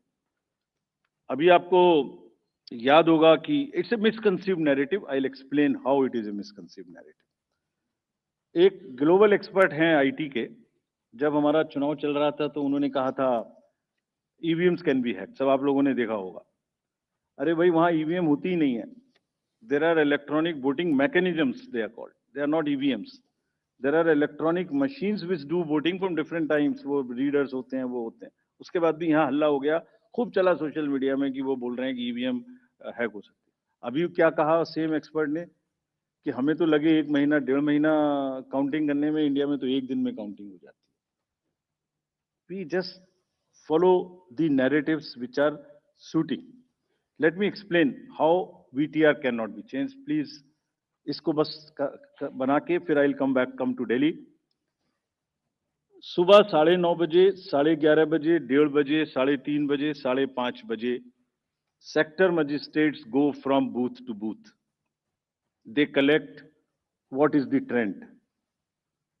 अगर 10.5 लाख बूथ से अनकनेक्टेड सिस्टम से, फोन से या मैसेजिंग ग्रुप से फिगर कलेक्ट करनी हो तो हिंदुस्तान में क्या, पूरी दुनिया में कोई एग्जाम्पल बताइए जहां रात को 6 बजे, अभी चुनाव खत्म भी नहीं हुआ और 6 बजे में पहले आपको एग्जैक्ट वोटर दे दूं। फिर इलेक्ट्रॉनिक वोटिंग मशीन को इंटरनेट से जोड़ देते हैं, जोड़ने के बाद में वो हैंड टू हैंड लाइव हो जाएगा सिस्टम। फिर आप कहेंगे कि ईवीएम को हैक कर दिया। 5:30 बजे, 5 बजे के बाद, जस्ट प्लीज इमेजिन 5 से 7 के बीच में प्रिजाइडिंग ऑफिसर जो पहली बार वहां गया है, छोटे से स्कूल के टीचर हैं, आंगनवाड़ी वर्कर्स हैं, वो क्या काम करते हैं? जितने लोग लाइन में खड़े हैं पहले उनको पर्चियां टोकन बांटते हैं कि आप लाइन में रहिए, आपका वोट जरूर लेंगे।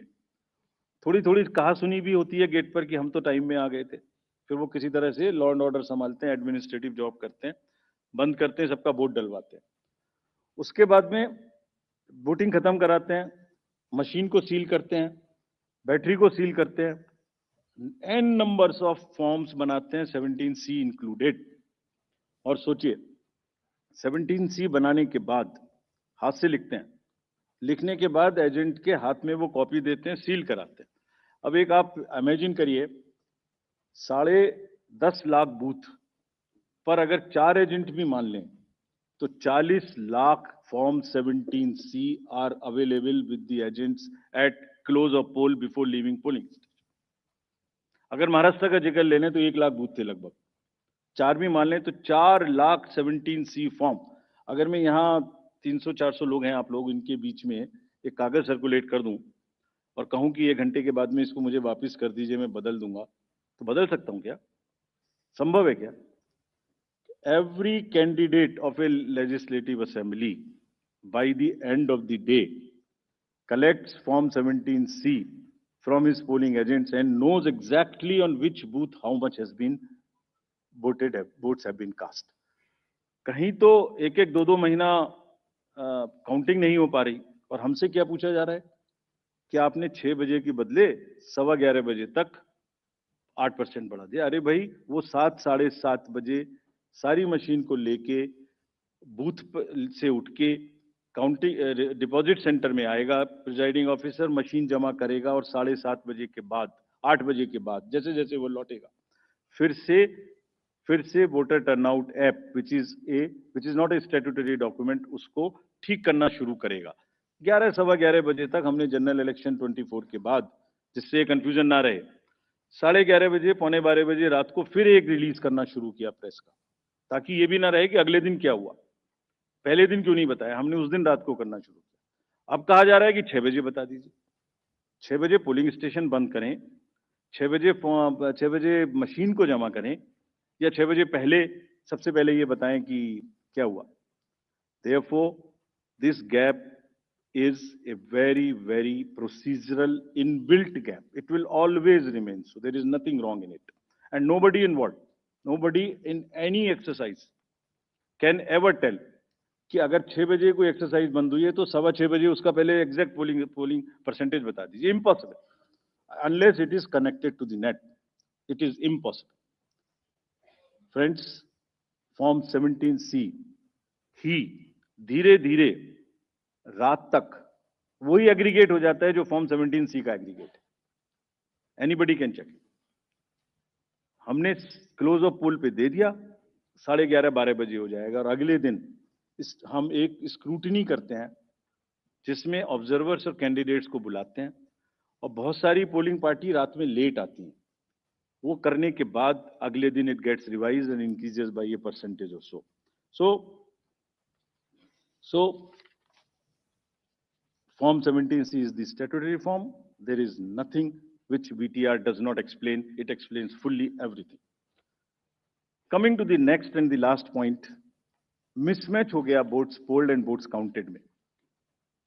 एक irresponsible, देखिए जब चुनाव का समय होता है एक न्यूज आ जाती है छोटी सी, कोई बोल देते हैं एक बात और वो लोगों को भ्रमित करती है। एक ऑनलाइन न्यूज चैनल ने निकाल दिया कि 5, 5.5 लाख वोट ज्यादा काउंट हुए वीटीआर से। इतना भी जहमत नहीं उठाई कि वीटीआर में पोस्टल बैलेट्स नहीं होते। जैसे ही उनके संज्ञान में लाया गया पोस्टल बैलेट नहीं होते, तो क्या किया, वो न्यूज स्टोरी ही विड्रॉ कर ली। लेकिन जो डैमेज होना था वो तो हो गया। सब में हल्ला हो गया कि 5.5 लाख वोट ज्यादा गिने गए। क्यों होता है ऐसा, ये भी मैं बताता हूं आज।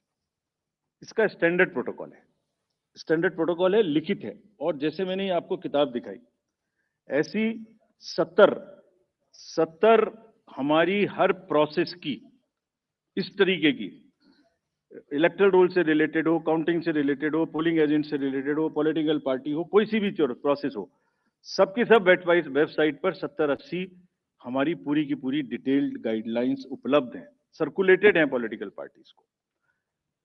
तो अगर किसी मशीन को ऑन नहीं हुई, किसी मशीन में मिसमैच, किसी मशीन के ऑन होने में गलत हो गया, या मॉक पोल का डाटा नहीं हटाया गया, कि 10.5 लाख में से 1, 2, 3, 4 जगह ऐसा हो सकता है, उस मशीन को एक तरफ रख लिया जाता है। जब काउंटिंग पूरी हो जाती है तो ये देखा जाता है कि जो विक्ट्री मार्जिन है, अगर वो उस एक मशीन से कम है, तो then slips of that machines are counted. Otherwise, it is kept aside, and therefore that much number would be less counted, but it does not have any consequence as far as the result is concerned, because the margins are too high. And then Form 20 with exact details of candidates winning and losing is given to the candidates. ये कहा जाता है हमसे, एक और चीज कही जाती है, आप वीवीपैट स्लिप्स गिन लीजिए, वीवीपैट स्लिप्स भी गिन ली। Let me tell the nation today, 2019 के बाद जब माननीय उच्चतम न्यायालय ने कोर्ट में आदेश किया था कि 5 वीवीपैट्स अब हर असेंबली से गिनेंगे after the results, 67,000 VVPATs have been counted, over 4.5 crore slips have been counted, and after 2019, except the initial old machines, not even a difference of one vote which has been found, not even one, out of 4.5 crore slips counted across 67,000 VVPATs. What else can be the bigger kind of issue here? So friends, disclosure is our main pillar. हमने ER के ऊपर, VVPATs, FAQs, EVMs के ऊपर, counting के ऊपर, इस सब के ऊपर में डिटेल्ड FAQs रिलीज किए हुए हैं, आप सबको कम्युनिकेट किए हुए हैं, फिर से उनकी लिंक आज दी है मैंने सबको। और इसके अतिरिक्त जैसे अभी बताया मैंने, हमने एक डाटा सेट रिलीज किया है अभी, जो प्रश्न पूछ रहे थे वो उस डाटा सेट को पढ़ें और आज प्रश्न पूछें, जितने प्रश्न पूछने। एक एक कॉन्स्टिट्यूएंसी का पोलिंग स्टेशंस, कैंडिडेट्स, दुनिया में किसी भी इलेक्शन मैनेजमेंट बॉडी ने या किसी भी इलेक्शन ने इतना डाटा अवेलेबल हो तो हमें बताएं। Please glean, go through the websites of the election management bodies or election authorities of the world, and if anybody has that kind of a granular data, please tell us. It has whatever you want to know about elections. It has everything in that data, and we have carefully uploaded it, count it. जिन्होंने ये कहा कि इतनी voting पड़ी, इतना कम हो गया, इतनी कॉन्स्टिट्यूएंसी में इतना कम, reputed organizations have also joined this chorus.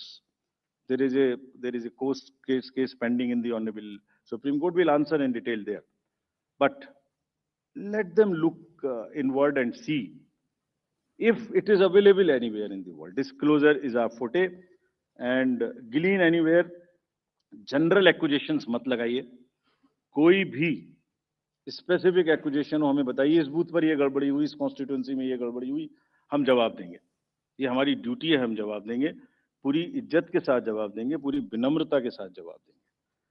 फिर से बिफोर कमिंग टू दिल्ली, इसको फिर से मैंने कुछ लिखा था, मैं अगर कह सकूं आज जाने से पहले।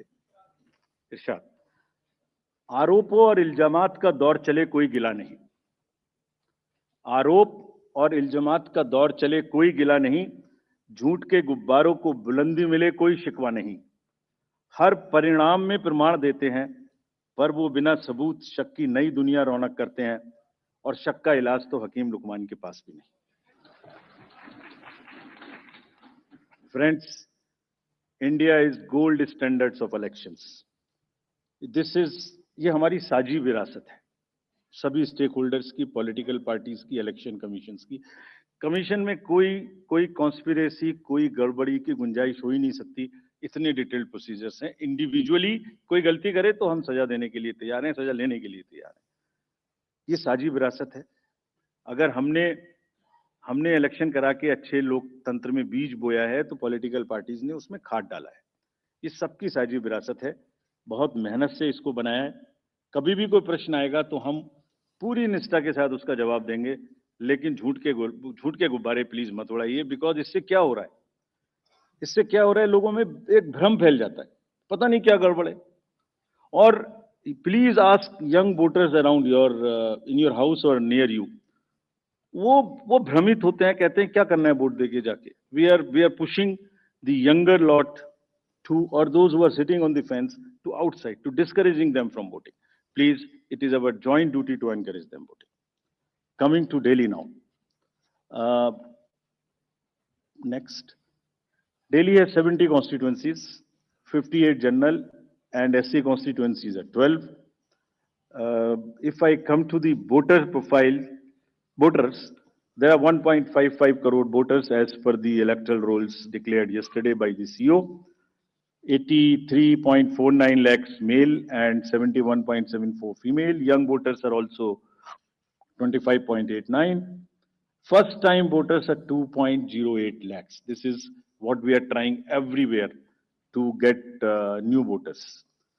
If we look at the PWD voters, there are 830 centenarian voters also. We have worked on transgender voters. We want them to please come and join us. There are 1.0985 plus voters. If I come to polling stations, there are 13,033 polling stations spread over 2,697 polling locations. Average is only 1191. ये भी एक प्रश्न पूछा गया था कि voters को संख्या ज्यादा क्यों है। Average is 1191. Across the country, the number ceiling is 1500. There are some booths in Delhi which are 1500 and plus, which will have auxiliary booths. और इस बार अगर आपने मुंबई का जिक्र देखा होगा, अर्बन एरियाज की बात कर रहा हूं, तो बहुत फैसिलिटेशन बूथ्स में किया गया था। दिल्ली में भी वही तैयारी है। दिल्ली में भी बूथ्स को बहुत सुंदर बनाने की कोशिश करेंगे। जब आप रोल से पोल की बात करते हैं और जब पोलिंग स्टेशन पे आएंगे तो आपका अनुभव, आपका एहसास सुखद रहे, इसकी हम पूरी प्रयास करेंगे। Please come to vote in larger numbers. Will provide drinking water, toilet, signage, ramp, help desk, voter facilitation center. जो हमारे PWD मतदाता आएंगे या सीनियर सिटीजन्स आएंगे, उनके लिए अलग से गाड़ी रखेंगे, वो व्हील चेयर रखेंगे या एक वॉलंटियर रखेंगे। सक्षम ऐप में जाके all the PWD voters can book the facilitation in advance, अगर उन्हें कोई मदद चाहिए हमारे पोलिंग स्टेशन पे।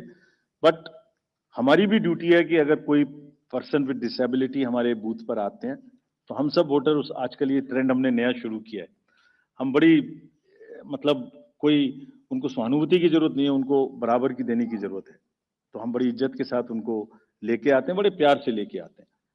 I hope everywhere in society we treat our persons with disabilities who are more able than us with equal respect. Form 12D circulate होंगे, सबके घर पहुंचाए जाएंगे। अगर कोई 85 प्लस घर से वोट करना चाहते हैं, they will be most welcome to do that. Technology का first vertical is voter helpline app. कोई भी मतदाता, I will request rather all the voters to please check their name online, ताकि लास्ट मिनट में किसी को कोई प्रॉब्लम ना हो। मतदाता सूची में अपना नाम चेक करें, अपना पोलिंग स्टेशन चेक करें, अपने BLO का नंबर उसमें लिखा है वो चेक करें, उससे बात करें, और अगर आपका फोन नंबर सीडेड है तो even you can download your epic electronically. कहीं कोई गड़बड़ आपकी नजर में आए, लगे कोई MCC का वायलेशन है, so again our request to the voters of the Delhi to please register on CVigil, type or take a photo, tell us. We will reach there within a very short time and respond to you what has happened there, what we did. Your complaint was right, wrong, partially right, and this is what we did within 100 minutes time. Know all your candidates, it's also very necessary. बहुत सारे लोगों की criminal backgrounds हो सकती हैं, उन सब की details इस ऐप पर रहेंगी, so please download and see all your candidates. उनका पूरा विवरण वहां रहेगा, उनको पब्लिश भी करना पड़ेगा। अगर किसी की कोई क्रिमिनल बैकग्राउंड है, they will have to declare it in the newspapers, on the portals and prominently 3 times. हम amplify करेंगे. We'll ensure that the right of the people to know about the antecedents of their candidates is well preserved, and then they make the informed choice what they want to do.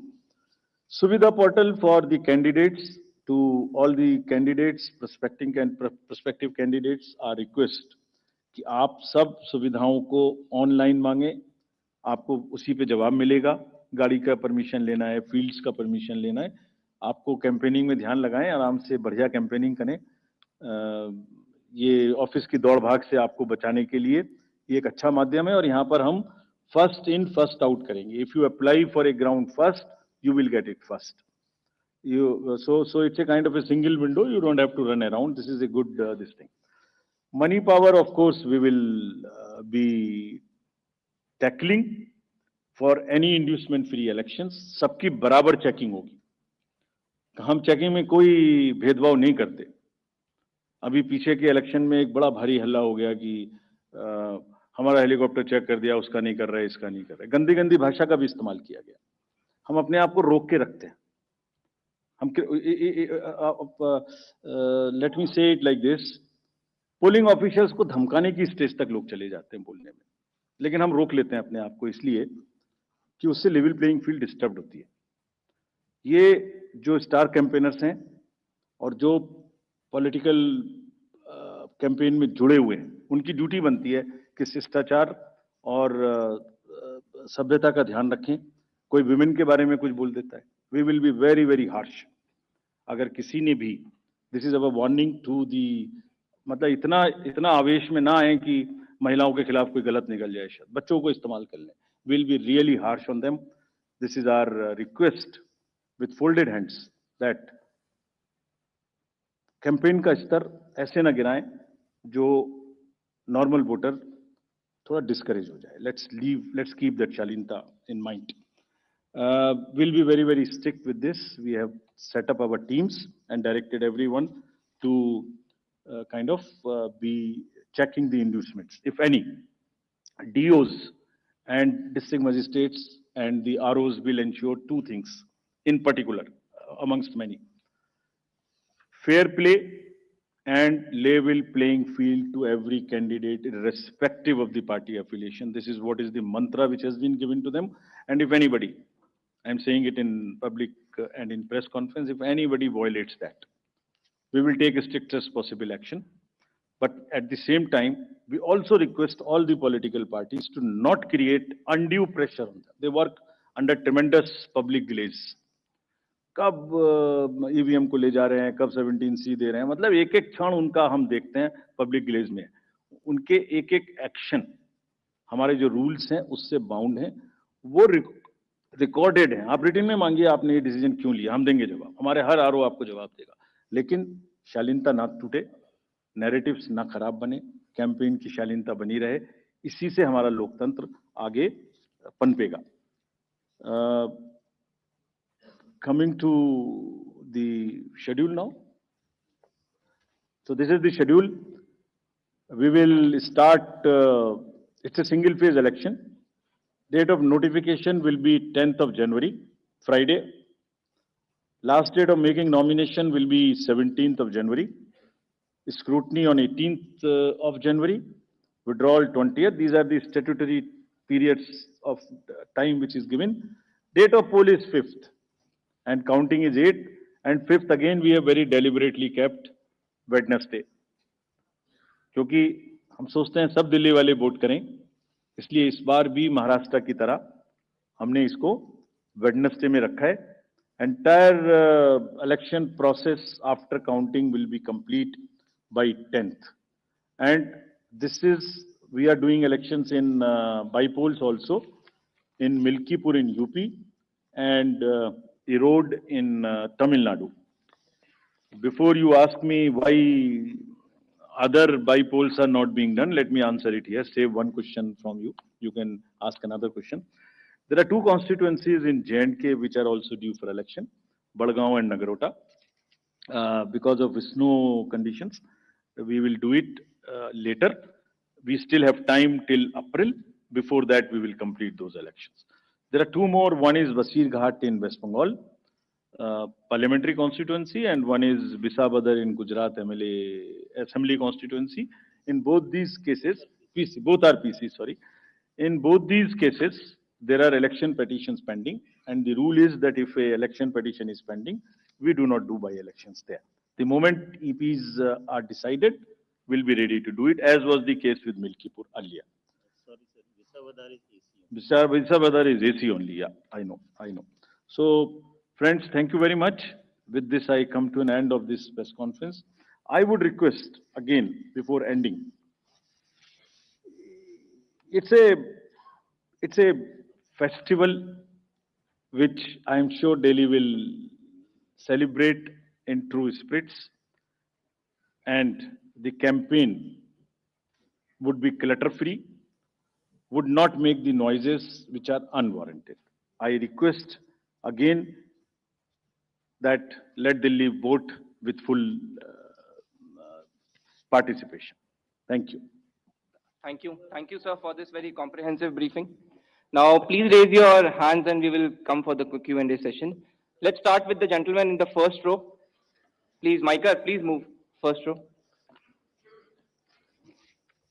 नमस्कार sir, यहाँ sir मैं मोहित दुबे हूँ news nation से sir. मेरा सवाल आपसे ये है कि हाल में ही आपने चुनाव आयोग ने कंडक्ट ऑफ इलेक्शंस रूल्स में काफी बदलाव किए हैं और मेरा इससे सवाल यही है कि आखिर इसकी आवश्यकता आपको क्यों पड़ी, क्योंकि जो पॉलिटिकल पार्टीज हैं, खासतौर पे जो विपक्ष है या जो दूसरे दल है, वो ये कह रहे हैं कि पारदर्शिता का डर था, इस वजह से चुनाव आयोग ने फैसला किया है। आपकी इंटीग्रिटी पे सीधे तौर पर जो है सवाल उठाया जा रहा है। सर, एक छोटा सा सवाल और है, मध्य प्रदेश में जो अभी नतीजे आए हैं उसको लेके कांग्रेस पार्टी और दूसरे जो सहयोगी दल है उन्होंने आरोप लगाया कि जो वोटर लिस्ट में जो बदलाव हुआ था, जो मत जोड़े गए थे और जहां जोड़े गए थे वहां पे भारतीय जनता पार्टी को ज्यादा फायदा हुआ, कांग्रेस को, दूसरे दलों को नुकसान हुआ। क्या कहेंगे इस पर? Let us go to the gentleman in the third row. Sir, मैं ऋषिकेश कुमार न्यूज 24 से हूँ। सर, आपने दो चीज कहा कि 2020 के बाद 24 चुनाव 16 में सिंगल राज्य पार्टी गैर बीजेपी रही। लोग ये भी पीछे पूछते हैं सर कि जहां राज्यसभा की सीटें जिन राज्यों में ज्यादा होती है वहां सबसे ज्यादा आरोप प्रत्यारोप लगते हैं इलेक्शन कमीशन पर। और दूसरा सर, महिलाओं को लेकर आपने कहा कि महिलाओं का सम्मान करना होगा, तो चुनाव से ठीक पहले दिल्ली में प्रियंका गांधी के गाल और सड़क का मामला है, तो क्या उस पर भी कुछ संज्ञान ले रही है या आने वाले वक्त में इस तरीके के बयानों को लेकर क्या देख रहे हैं? Yes, please, Mr. Prabhu. Good afternoon, sir. I just have 2 points to ask. First of all, thanks for explaining that entire process. It makes our life much easier. But apart from the question of, you didn't address why the rules. One is about the Aadhaar seeding with the electoral card. That's something that, initially you all had said it will not be mandatory. Now it is more or less become mandatory if you do it online. And of course, the larger process for you, you've done 31 elections. You are the best to give us advice on what are the election, reforms that are required. And sadly, not much has been touched upon it. There's still the issue of, as you yourself in your presentation said, it is all numbered. So the dates for Delhi have been announced. 5th of February will be the date for polling, single-phase polling across the 70 assembly seats of Delhi, and 8th will be result day. Saturday, 8th of February will be result day. Bang in the middle of the week is when Delhi goes to poll, so no taking off for a weekend or a long weekend, etc. So that's why Election Commission saying 5th, Wednesday. Similar format as Aman Sharma was telling us, was followed for Maharashtra. And perhaps the Election Commission, a lot more wiser post Lok Sabha polls, that having elections closer to the weekend means that the voter tends to scoot off, not doing their fundamental duty or responsibility, that is to go ahead and vote. But 71 lakh plus women voters, 83 lakh plus male voters, more than 1.55 crore voters in Delhi. That's what's the numbers that were outlined by the election commissioner. As he was telling us the entire mechanism, and he spent a large part of that press conference, about 50-minute long press conference, was focused only on trying to detail how the EVMs are not hacked. Zaka Jacob with us, Rahul Shivshankar in the studio with us, Pallavi Ghosh and Aman also with us. Zaka, your reaction on My Delhi? first reaction is 1st of February is a Saturday, budget day, we're all going to be working. 8th of February, counting day, is also a Saturday, we're all going to be working. Why can't we have our weekends off? That's my first reaction. First reaction, but I think it's going to be a hard-working 2025. And if the election commission is working, the government is working, then all of us work. That's where it is. But Rahul Shivshankar, long, at least 35 minutes he spent on explaining how EVMs cannot be hacked. The entire VVPAT and voting, there is no, de-link there. We've tested so many till date, he said. And he went through the entire mechanism of what happens from the time the polling booth opens to the time the polling booth closes, and how these EVMs are open and shut. Light is the best disinfectant. And I think that the CEC here in his specific case has done the right thing by addressing all these anomalies from the Election Commission podium, making it completely official, addressing pretty much every doubt that has been raised post the Maharashtra elections and during, of course, the various stages of the Lok Sabha elections with regards to voter turnout, tabulation of votes, the turnout figures being corrected and then overcorrected and so on and so forth, and the cancellation of voter rolls, just about every question. And he's done it in a very detailed presentation that looks at each question, like an FAQ, basically, all the doubts and the responses. And he's also said that, look, I think that a great disservice is being done to the young voter, because there is a deliberate attempt, he says, to try and instill a sense of underconfidence in them, India's future, that is, in the electoral process, which will only create anarchy in this country.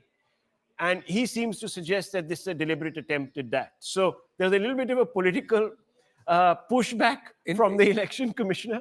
Interesting that we're showing Arvind Kejriwal with the Delhi voters and the Mahila voters. There is CM Atishi there. But what do the rules say, Aman? Can Arvind Kejriwal contest? Well, or will he have to take, contest, he's out on bail, or will he have to take permission from the courts to contest? No, he can certainly contest. There is no bar but he on can't him enter the contesting. chief He's minister's not convicted office. in any case so far. He can easily... Amritpal Singh can contest elections. But in this case, he's currently been barred from entering the chief minister's office or to sign any papers. See, there's a question that, Anand, the Supreme Court conditions basically say you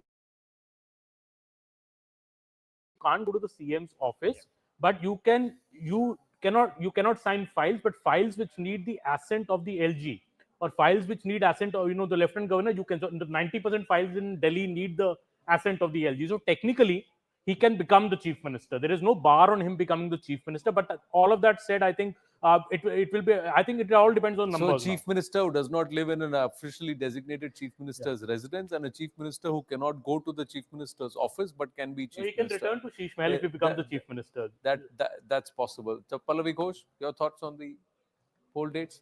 Saturday elections, Saturday budget, like Zaka said. Monday markets open. Well, I've always Delhi worked goes on a polls. Saturday. And thanks to you on a Sunday as well. So I can't be complaining on that. It's interesting because this election is going to be just after the budget, which is going to be on the 1st. So it is going to be the Delhi election pe nazar rakhne wala budget, because I think what we are picking up by way from the finance ministry also is a lot of, kind of wooing of the traders. That's a very powerful community. Some SOPs and those MSMEs, the usual ones, the tax benefits, whatever is possible as far as the middle class is concerned. We can hope that it has an impact on the voters' mindset, because as we all have been discussing, for the BJP, it's a very, very important election which they want to win, they need to win kind of a situation. And therefore, it's very interesting, I would say, because this budget is going to be an election budget, even if it's for the Delhi election. So, yeah, I would want to see what is it that Nirmala Sitharaman offers, what is it that the government offers to kind of influence and woo the voters out there. The dates also, Anand, there's a strategy behind this. In past elections, whenever elections have been coupled with close to a weekend, Friday or a Monday, what urban apathy happens, people take off the weekend and go off and the polling percentage drops. So we saw it in Maharashtra, EC deliberately keeping the poll on a Wednesday, and we saw record polling in Maharashtra, almost 67%, highest in many years. So I think EC is going with that same in formula. Mumbai, people did not go out and vote. Yeah, Mumbai, it was still higher. It was still higher than last time, but yeah. Worli was pathetic. Yeah. People So were not turning up. I think EC is hoping the same for Delhi, that people don't scoot off to Mussoorie on a weekend. If you're in Wednesday in Delhi, please vote. And the voting percent in Delhi is also not very high. Let's hope the sun turns out and it's not foggy either, because people need reasons to not vote rather than reasons to go out and vote. And that's something which perhaps we have to fight, this urban apathy. Payal Mehta is with us. Payal Mehta, your thoughts? Is this going to be an Aam Aadmi ka budget? Will the Saturday announcements have an impact on Wednesday? Well, just to play the spoil sport over here, all of you guys are worried about Saturday, but people like us who are on the field will have to work on Sunday also, because that's going to be the last ditch campaigning that the BJP and the other parties will do. Having said that, we have a budget session which will go on until about 13th or 14th of February. So it's going to be a two weekends which are going to be working for us. But like I said, yeah, this was the day that everybody was waiting for, Anand. The announcement of the poll dates was most importantly watched out for.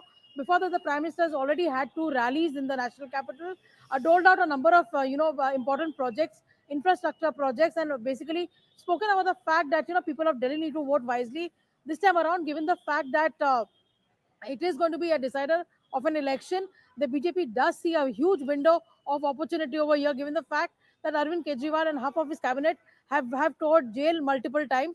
And probably that's the reason the BJP feels that corruption is one angle which sticks with people. That is the angle on which they came to power in 2014, throwing out the UPA government as well. So development, corruption, working on the fact that the double engine government really benefits the country all over the place that we've seen in BJP rule states, and this is going to be no different.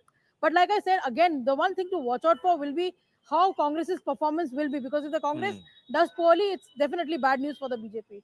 Congress does poorly, bad news for the BJP. Is the Congress going to campaign actively? That's another aspect. But Zaka, where do you think the BJP will have to make inroads? The aspect is, if they have to come back strongly, their policies, the budget, it has to focus somewhere which will trigger something for it to happen in Delhi. Otherwise, what is the Aam Aadmi going to go back and Aam Aadmi Party going to do? To ensure the BJP traditionally in Delhi has been sort of a West Delhi party. The trader class, the Banya class were always a BJP constituency. But over the last couple of elections, the Punjabi voters in places like all the way from Karol Bagh, Patel Nagar, Rajouri Garden, the last couple of elections, the Aam Aadmi Party has really got a stranglehold on that western part of Delhi, all the way, like I said, from Rajinder Nagar, further west to Harinagar, Rajouri Garden, and all the way to Janakpuri, Vikaspuri, etc. This used to be the sort of trader community vote bank of the BJP, which the Aam Aadmi Party has managed to make very serious dents into in the last couple of election cycles. The other critical voters are on the other side of Delhi, which is on the Jamna Par side of Delhi, which is on the east of the Yamuna River, which is the Purvanchal vote, the migrants who come from eastern Uttar Pradesh or Bihar, many of whom, like, for example, we've been talking about auto drivers and Ola and Uber drivers.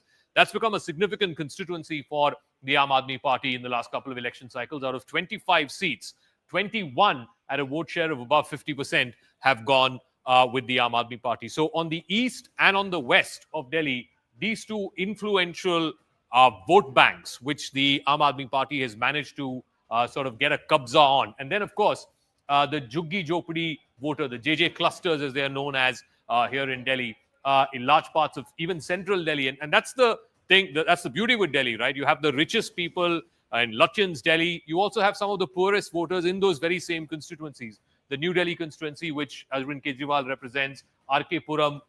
You also have Rajinder Nagar, as I said a moment ago. Then you have Jangpura, where from Manish Sisodia is contesting this time around. There is Kalkaji, where Atishi is contesting from. There is Tughlakabad. These are all, right in the heart of Delhi. This is where, as the famous phrase of Lutyens, Delhi originates from. And yet you have significant populations of slum dwellers, JJ cluster dwellers, as they are known here in Delhi, who have, again, been a dominant Aam Aadmi Party vote bank. 18 of those seats, all 18, won by the Aam Aadmi Party. There are many reactions coming through. Sandeep Dikshit has spoken, Virendra Sachdeva has spoken, and now Manish Sisodia is speaking. We'll play all of that out. First, Manish Sisodia.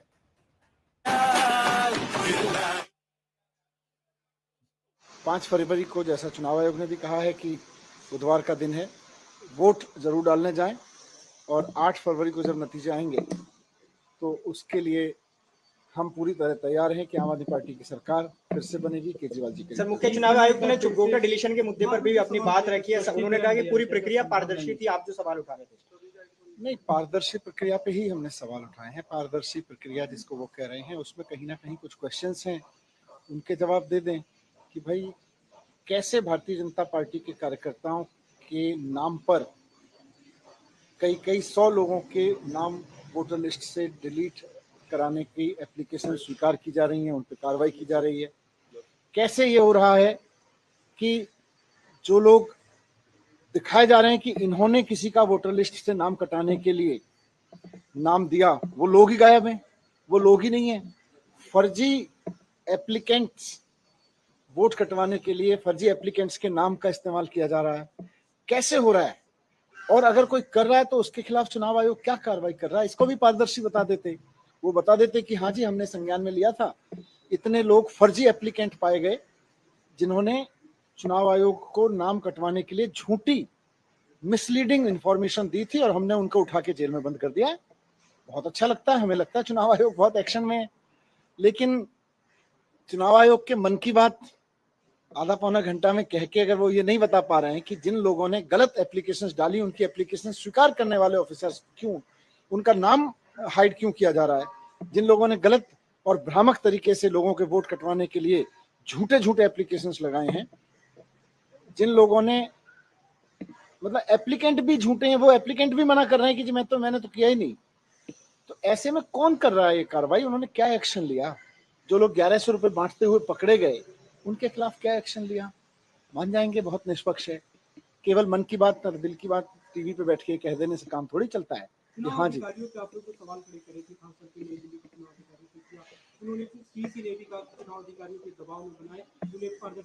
नहीं, democracy है भाई। अगर Right. Now, the election commissioner, there was a post briefing question answers with the reporters going on, and he specifically spoken on the aspect of freebies. During the MCC, will the election commission say anything on it? He says in the Subramaniam Balaji case, the Supreme Court has ruled that freebies can't be stopped. So our hands are tied. But he was also very strong in his opinion on comments made by the likes of Ramesh Bithuri, and he said anybody who makes such comments, we should be unequivocally criticizing or condemning such comments. And now that the MCC has kicked in, we will take strong action against anybody who crosses the line of decency in terms of electoral campaigning and rhetoric. BJP Virendra Sachdeva will try and play that out. He said, "Fir jayenge Kejriwal, Tihar jayenge Kejriwal," taking a dig at "Fir aayenge Kejriwal." That's the Aam Aadmi Party's line here, slogan. And he has said, "Aapda ja rahi hai, Bhajpa aa rahi hai." So this Aapda, let's Virendra Sachdeva is speaking. हम इन तारीखों का बहुत बेसब्री से इंतजार कर रहे थे, हम स्वागत करते हैं।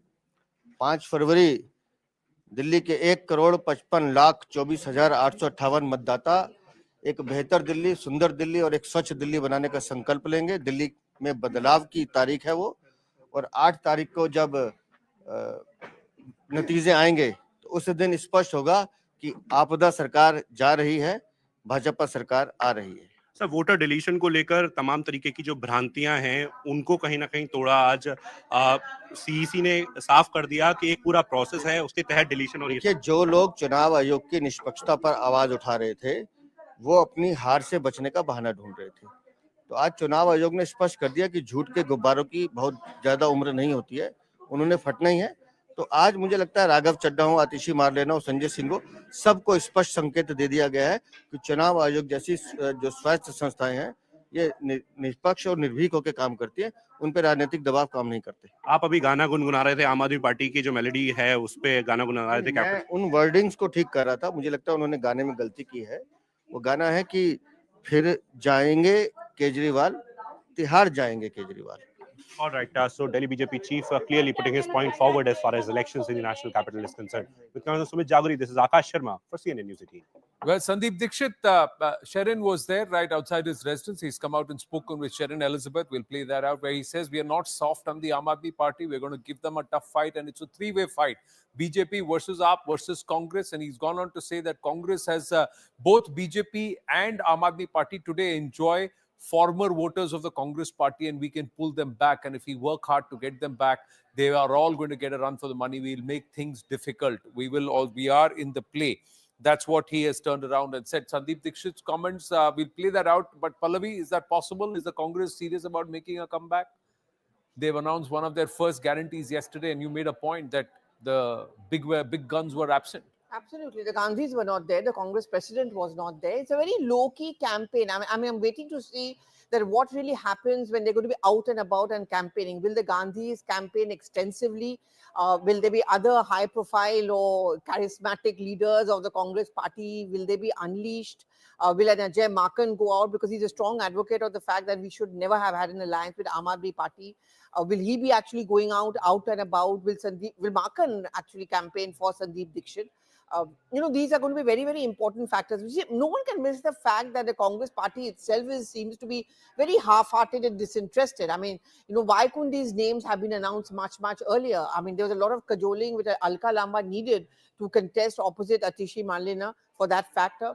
And they're not getting other big ticket names also coming out and contesting. The campaign is going to be very important, but I think by now the impression which has gone out, and that seems to be getting cemented, is that the Congress is fighting because हमें लड़ना है, हमारा alliance नहीं हो पाया आपके साथ, so might as well go and contest. So you feel like अरे लड़ना पड़ रहा है, लड़ रहे हैं.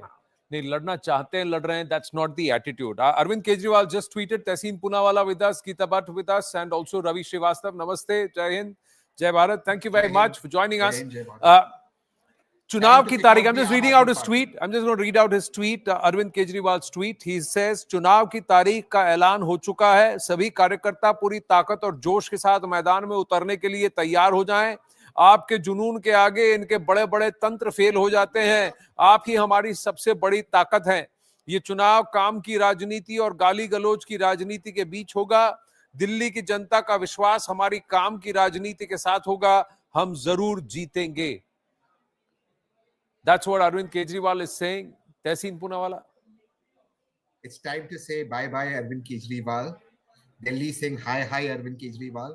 I accept all the charges Ravi Srivastav is going to make in Delhi in advance. LG didn't allow him to work. BJP is bad. Prime Minister is bad. Amit Shah is bad. Congress is bad. Sheila Dikshit was bad. In Punjab, they promised 1,000 rupees per month to the women. There is no LG there. There is no government there. You have Rahul here. You have Zaka here. You guys are neutral. Please check. Why have they not fulfilled the Punjab promise? Second question. Lokpal and Lokayukta on which you came to government. Chalo, let's say LG is blocking you in Delhi. Why didn't you implement it in Punjab?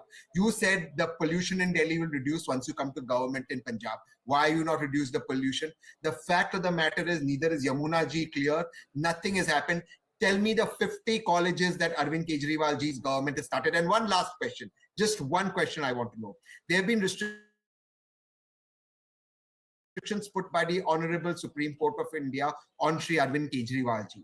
How will Arvind Kejriwal ji become chief minister again if those restrictions continue to remain? Because they haven't gone to court to remove those restrictions. So how does he become chief minister again? So please, except for once again trying to fool the good people of Delhi, Arvind Kejriwal ji and his party is doing nothing. It is time to tell them bye-bye.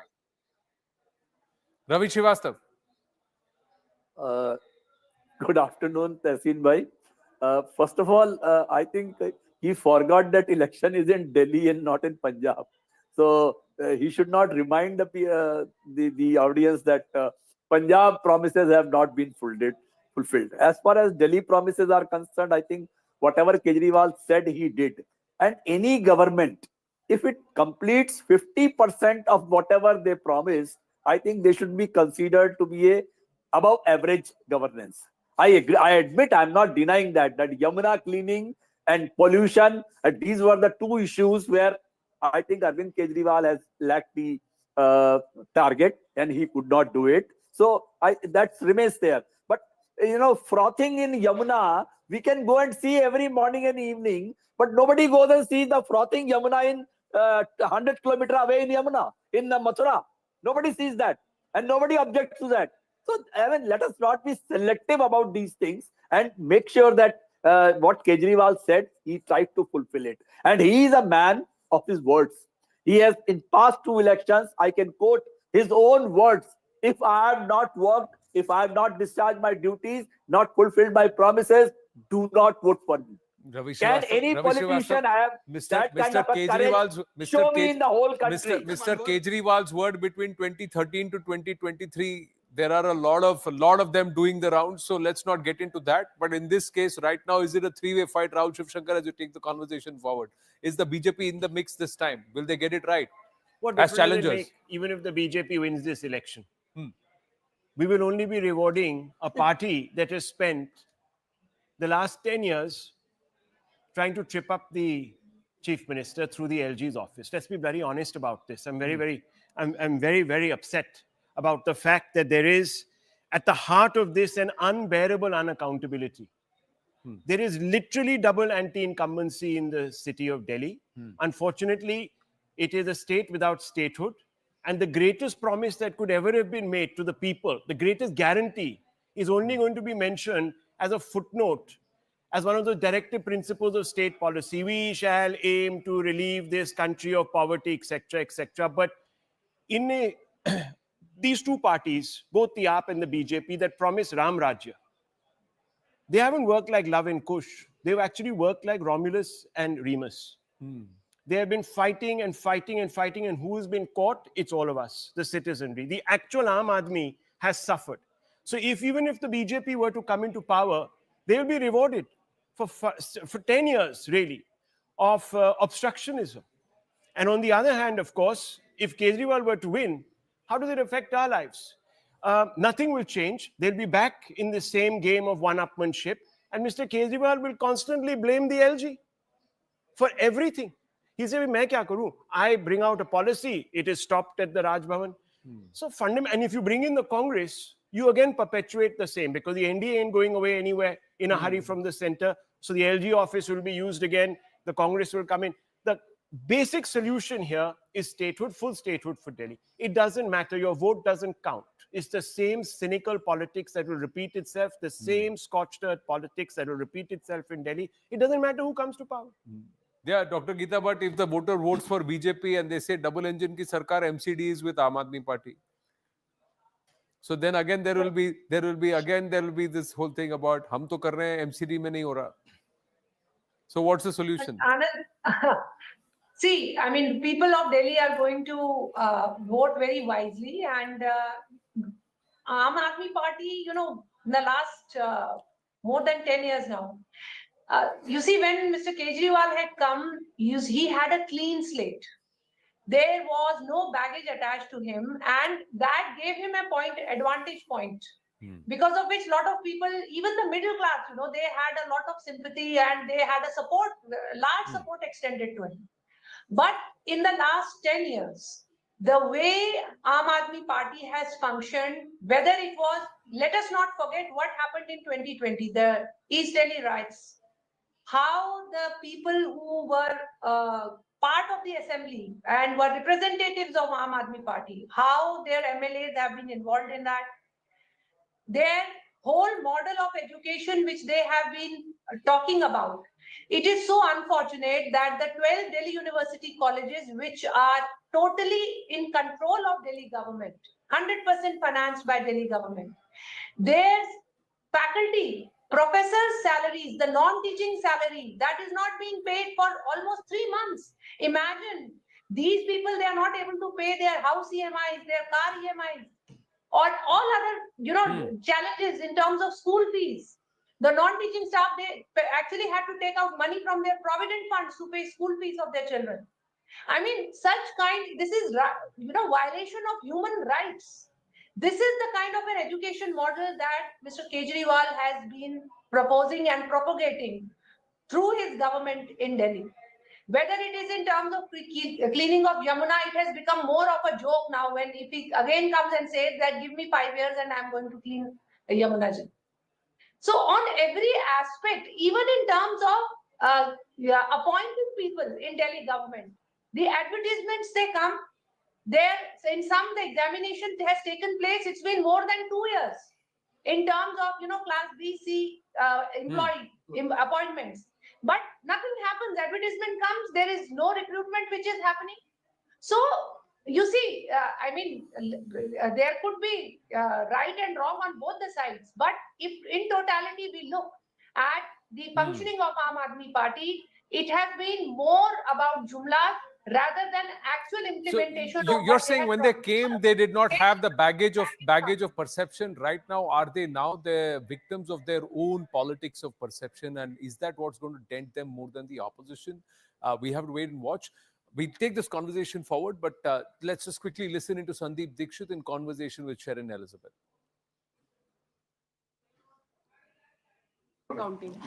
I am joined by Congress New Delhi candidate Mr. Sandeep Dikshit. The dates are announced. 5th is the voting, February 5th is the voting day, and counting is on 8th. How well is the Congress party prepared? Because what the experts have been saying is that the Aam Aadmi Party has taken a lead by announcing their candidates in December itself. I don't think announcing candidates earlier or later makes that much of a difference. There are certain parties, Aam Aadmi Party has been doing that, announcing their candidates in places like Goa and Haryana much in advance, and it means nothing. Thing is, do you have your voters ready? Do you have your campaign ready? Do you have an ethos that attracts voters to you? Are voters looking at replacing you or electing you? I think that is what is important. And that is where Aam Aadmi Party is having its biggest defeat. It's not understanding that people are fairly fed up with their lack of governance and the kind of lies that they've constantly been speaking. And of course, to add on to that, all the allegations of corruption. Do you think there is a confusion between the voters because the Congress and Aam Aadmi Party comes in alliance during the Lok Sabha election, in assembly election, they are targeting each other, standing against each other. Do you think there is a confusion in the voters' mind? No. I think confusers know. And voters also know the difference between state and national elections. I've always quoted, long time back, there was a case in which there was simultaneous elections in a state for Lok Sabha and Vidhan Sabha, and people voted separately for different governments in either way. So people are pretty aware of what they vote for. They also understand why parties come together to form certain formations or alliances at a particular level and don't do that at another. I don't think there's that confusion amongst Delhi voters. What do you have to say about BJP and Aam Aadmi Party saying that it is a fight between the BJP and AAP? Congress is nowhere to be seen. Okay, that's okay. I mean, see, they have a separate set of voters, right? And they want to keep their separate set of voters intact. Congress is the only party that can pull votes from both Aam Aadmi and BJP. So if any of them recognize that the third party is important, they will realize that a lot of their voters start moving to Congress. So for both of them, it is important to maintain a charade that it is either BJP or Aam Aadmi. One last question. Is the Congress party soft on the Aam Aadmi Party? Is this a friendly match between them? Not at all. Not at all. I don't think Aam Aadmi Party is in any way something that we are soft on. We believe that Aam Aadmi Party is solely responsible for the destruction of Delhi.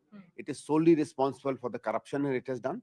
And a party such as this, at least we in Delhi cannot align with. Okay, thank you. So that was Sandeep Dikshit, the Congress candidate for the New Delhi constituency. He, of course, will be taking on Arvind Kejriwal in the New Delhi constituency. Mr. Kejriwal has made this election a referendum on himself. He was in jail for about 6 months in the Liquorgate scandal. He came out in bail. He said, I'm not going to go back and occupy the chief minister's chair until I win the confidence of the people of Delhi once again. So he has made corruption the central issue. Now, I have 2 points to make on this, but I'll get the guests also on this after this.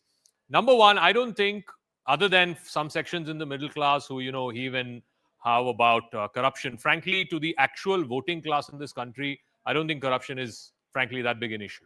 The poor depend on doles. Now you can call it raveries. That seems to be the term in fashion. Whoever gives me better raveries, whoever gives me better doles, that's who the poor are voting for. So I don't think, other than a very, minuscule section of the middle class, corruption is really not an issue. But having said that, I think there's a qualitative difference between the Liquorgate allegations on Mr. Kejriwal or Sisodia or whoever else and this whole Sheesh Mahal business. And I say this because those pictures of those golden faucets and golden commodes. First of all, why do you need gold-plated commodes? I mean, does it make the bowel movements easier? I mean, what's going on there? What it does is it gives out a perception, it gives out an image of a man who came with a Reynolds ballpoint pen, driving a Maruti Wagoner with a muffler around his neck. Why does he need a gold-plated faucet or a gold-plated commode? Right? That perception of being an Aam Aadmi, that perception of being Kattar Imandar, that is dented. Yeah. On the liquor gate, he can still argue, and there is some merit in that argument, that look, nothing has been proven in the court of law. He's not signed on any file. He was not the minister in charge there. The money trail has not been proven. So some of the benefit of the doubt is still, it's a gray area. Whereas the Sheesh Mahal business, I mean, that house was going to be resided by you and your family members. It's not being made for anybody else. It's not being thrown open to the people of Delhi to come and reside. It's not an Airbnb. It's for the chief minister to live in. They should make it into a nice boutique hotel. There is a number that was put that had the house been built on the estimate that was submitted, 21% inflation plus, 8 crores, and the remaining money had it been used to make these shelters for those who are shivering in the nights, how many more shelters could have been built and why that did not go? And that's doing the rounds. And that's why I said the politics of perception. We got more news coming through. We'll go to Arunima for this. The CEC has very clearly said that the union budget to be presented on the 1st of February cannot have any Delhi-specific policy. And that the CEC is going to write to the cabinet secretary today itself. Yes, Arunima. Yes, that was a concern raised that if Delhi is going to vote on the 5th, which is just 4 days after the union budget is presented, will it not give an unfair advantage to the ruling dispensation, the Bharatiya Janata Party, which is one of the main players for Delhi as well? The Chief Election Commissioner said that they are going to write to the Cabinet Secretary today itself and say that in the budget, there can be no Delhi-specific announcement, no Delhi-specific policy that can be announced by the Finance Minister. He, however, clarified that if there is anything that is announced for the rest of the country and it is applicable to Delhi, that is not barred in this letter that is going to be written. So, for example, hypothetically, if there is any income tax relief that is announced in the union budget, it is going to be of it is going to be good news for all of Indian middle class. If that also includes Delhi, the CEC says Election Commission of India does not have any objection to that. But if you're going to announce any infrastructural project, any metro project, any train-related project for Delhi specifically, that cannot be done. One will have to wait and see if this clarification is good enough for the Aam Aadmi Party and the Congress, which are in direct fight with the BJP in the national capital. Well, there is also about reading between the lines and how to write those lines very smartly. If cleaning up of the Yamuna from Haryana all the way up to Mathura happens, then Delhi falls in the way. I think the CEC is only, checking the formality box here, because there are ways of giving large, and your mainstay of the voting class in Delhi is also the middle class, it's the trading community. Lots of SOPs can be given. The MSMEs and all of that, you announce something. So even if once again, I mean, let's be very clear about this. Even if there is a Delhi specific SOP that is announced in the budget, what can the CEC do? Is he going to take the finance minister to court? I mean, these are all red herrings. These don't really matter. What really matters is formality box. Exactly. You've ticked a box. That's all it really matters. But I think ultimately, I come back to that point about corruption, and Ravi Srivastava, Tehseen, you guys can weigh in on this. Yes, Mr. Kejriwal came to power riding on this whole India against corruption, corruption against Sheila Dikshit and all of that. And he won power and he won resounding mandates, both in 15 and in 20. But that halo is gone. Whether or not that results in Aam Aadmi Party losing power in Delhi, I don't know. But certainly this, I'm a Kattar Imandar image seems to have gone, Mr. Srivastava. Even you have to, admit that. Can I respond to Zaka, please? Yeah. Ravi Srivastava, then Tehseen, yeah. Wonderful. I'm fully in agreement with you, Zaka. There is no doubt about it that halo has been, removed, and the kind of statement, the kind of tall claims made in the beginning do not stay valid anymore. But another fact is that whatever he promised to the people of Delhi, he tried to fulfill that. I think that water, electricity, the Tirth Yatra, the Sanjeevani Yojana, the Samman Rashti, the auto rickshaw, all those things, he tried to live with that and he tried to fulfill that. And despite, I'm very appreciative of Rahul Shivshankar today, the right question he raised with the hands and the legs tied, how this government could work. And in the Supreme Court giving the full powers to the Delhi, and the government goes to the parliament, brings an ordinance and gets it again dismantled, and tries to harass the Aam Aadmi Party government for no less than 3, 4, 5 years like that, not allowing any of their good work to continue. Is it the way of running a state government in the country? I think the BJP Mr. should be ashamed. Srivastava, all this is, thank you and all of that. But the One point is more that, sentence, that's all. one second. A few days back, I raised the same point. I said the problem with the Kejriwal campaign is that it lacks credibility because the Sheesh Mahal story, or call it what you want to, has actually dented very, very hard the plank of Gandhian asceticism, austerity, simplicity that Mr. Kejriwal sort of sought to distinguish himself from the others. And this renunciation of VIP culture, I still don't know if there is a corruption angle there, but fundamentally, as optics go, it doesn't in any way distinguish him from the other members of the political class that he actually, as a movement, was standing against. And if the raison d'etre for the Aam Aadmi Party, the name Aam Aadmi, one of you, if that is gone, then what am I supposed to think as an elector, as a real Aam Aadmi? How do I vibe with this party? How do I think that this party is actually going to take my interests forward? That is a fundamental question. No, here's another question, sir. Sanjeevani is being announced now. Why was Sanjeevani not announced by Mr. Kejriwal at the peak of the pandemic? Why was it not said that anybody above 70 years thereafter will get free healthcare? And even now, sir, it's not got cabinet ratification. Mr. Kejriwal actually changed the dynamic of what is actually his own cabinet has ratified. 1,000 rupees for women. He overturned that and said, no, 2100 rupees denge. But where was a cabinet meeting for that? He did it during a political rally. That's how he changed it. Now, is this the aspect of those who respect Samvidhan, who came up from the roots of democracy and said that we will only grow its shoots further and make it stronger? Does it reflect of the same muffler man in a Wagoner with a Renault pen like Zaka said?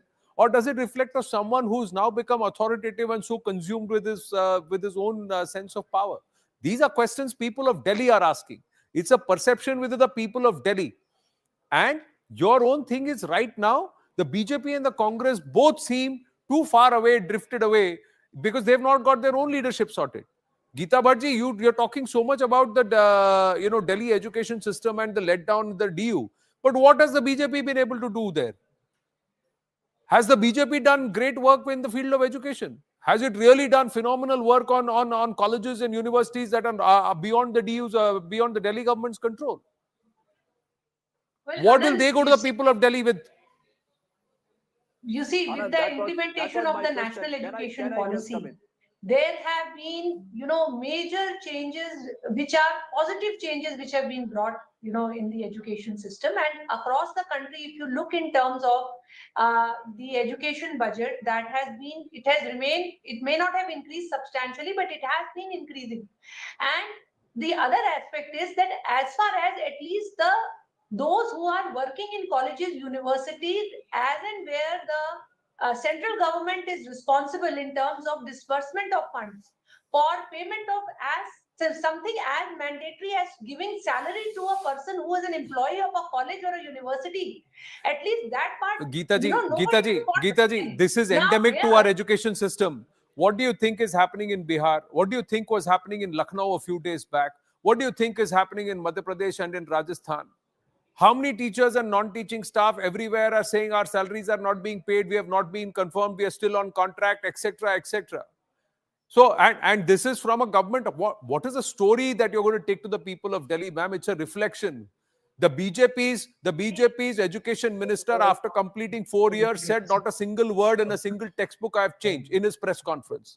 The next education minister could not sort out the testing mechanism and how tests are being conducted. So if you look at education, what's been sorted? So what is the story you're going to take back to the people of Delhi is a question. The Congress is nowhere in the fight, Tehseen Poonawalla. Look, one guarantee was announced yesterday and there was no guarantee about the top leadership there. They were absent. Thank you. So there are two issues that I'll come to the Congress part. But I want to first answer the question Zaka put about the halo about the Honorable Chief Minister. I think that's been flushed down the golden commode of the honesty halo. And the question is not about corruption itself. It's not about the luxury in the Chief Minister's house. That, okay, is the Chief Minister's house, you may argue. The question is the CAG hints at corruption even in the renovation of that house. So the early estimate of 7.91 crores is finally ended at 33.66 crores. And I quote from the CAG report, lot of the consultants were doubtful. There was restricting tender. So that is the issue. Now coming to where the Congress is, if I may please, Anand, I'll come in after continue. I just want to say, with due respect, quite rich coming from when parties, leaders of two parties are out on bail on charges of corruption. Quite rich, one pointing fingers at the other. Yeah, continue. Yeah, quite rich coming from a political party, the Aam Aadmi Party, that said that they had evidences against Sheila Dikshit in their pocket with the Renault pen, and so far had nothing to do, and their leadership has gone in jail. Like you rightly said, the Sanjeevani Yojana has not yet been notified. May I make another point? I do agree with the larger point you're making, Anand. I think Pallavi made this point on Twitter and on X, and even now, the Congress leadership. And I think the Congress needs to seriously wake up and smell the coffee. These regional parties are destroying the coffee. You know what's happening in Maharashtra. I've been on Rahul's show continuously telling you cannot trust these, the alliance partners, the Pawars in this context. Even Uddhav Thackeray will at some point want to be near there.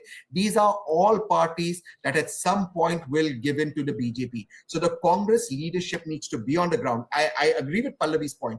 Yesterday, when the guarantee was made, it was released by the Deputy Chief Minister of Karnataka. Frankly, he doesn't have the pull in Delhi. And the most important point out here is, unless you don't fight, you have to stop being worried what if BJP comes to power. If they come to power, let them come to power. The Congress cannot become an NGO with a fear that what if BJP comes to power. When NGOs run organizations, you see Bangladesh, what's happening. You saw Canada, an NGO type guy was running, what happens. So the Congress needs to sit here and fight. If the BJP gets a few extra seats, so be it. The Congress needs to be in the fight. The current joke is that the economics of Vietnam is being explored rather than sorting out the economics of Himachal Pradesh and Karnataka.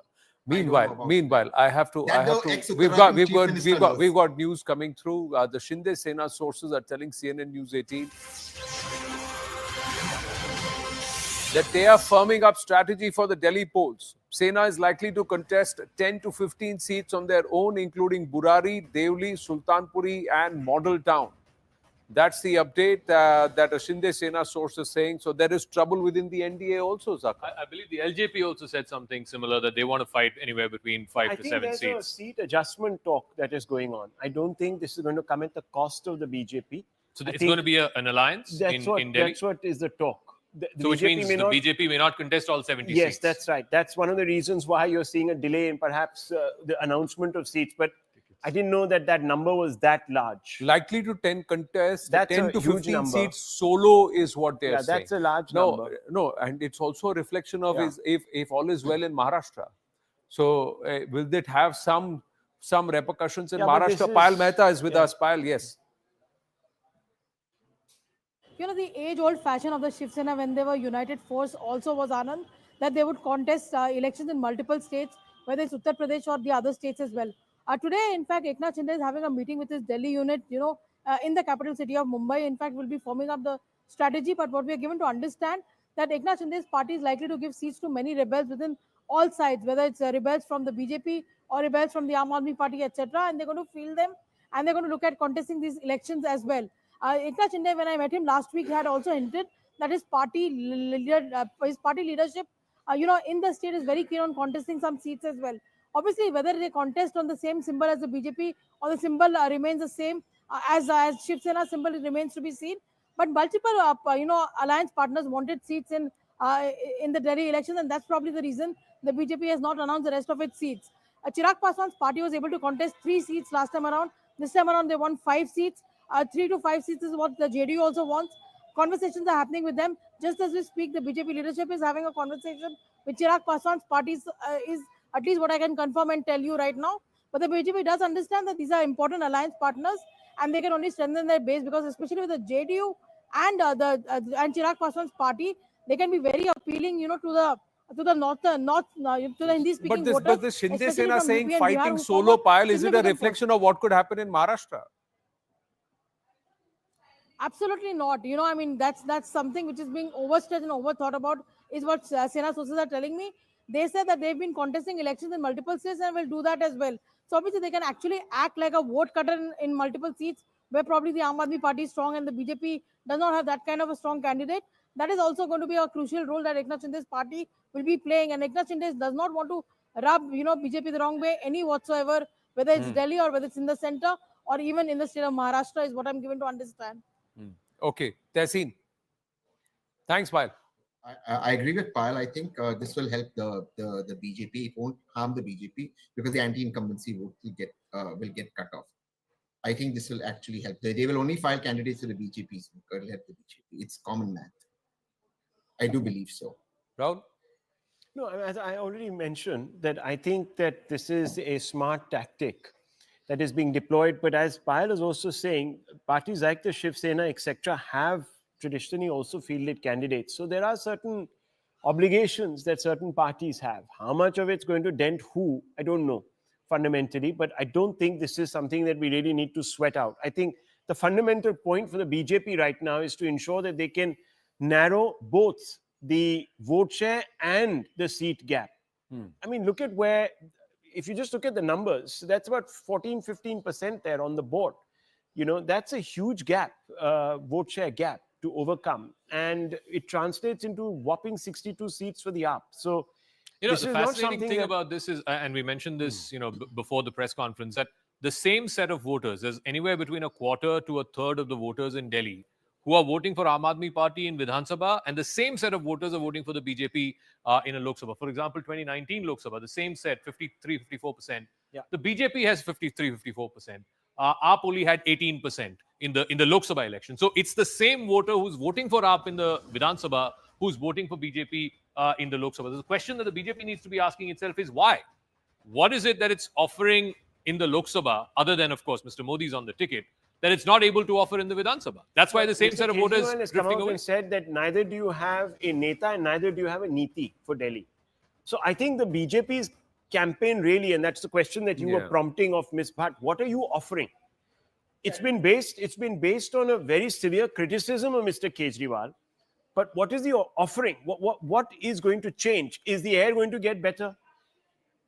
For a middle class voter, is the air going to get better? Is my water going to get cleaner? Is my soil going to be any more or any less toxic? So, those are fundamental issues. Yes, the poor, unfortunately, there is this entire emphasis on dole culture. So, excuse me. So you see a lemming-like sort of, move towards the party that gives you the more attractive basket of freebies. But fundamentally, how do you enthuse the middle class? Do you really feel that the Congress and the BJP played the role of an opposition in Delhi? Have they gone ahead and said that do they get Wi-Fi at bus stops? 2013 promised 2023. Do you still have Wi-Fi at the bus stops? Has anybody gone and asked, are there CCTV cameras that are working? They were supposed to be installed at every nook and corner. It was supposed to be done.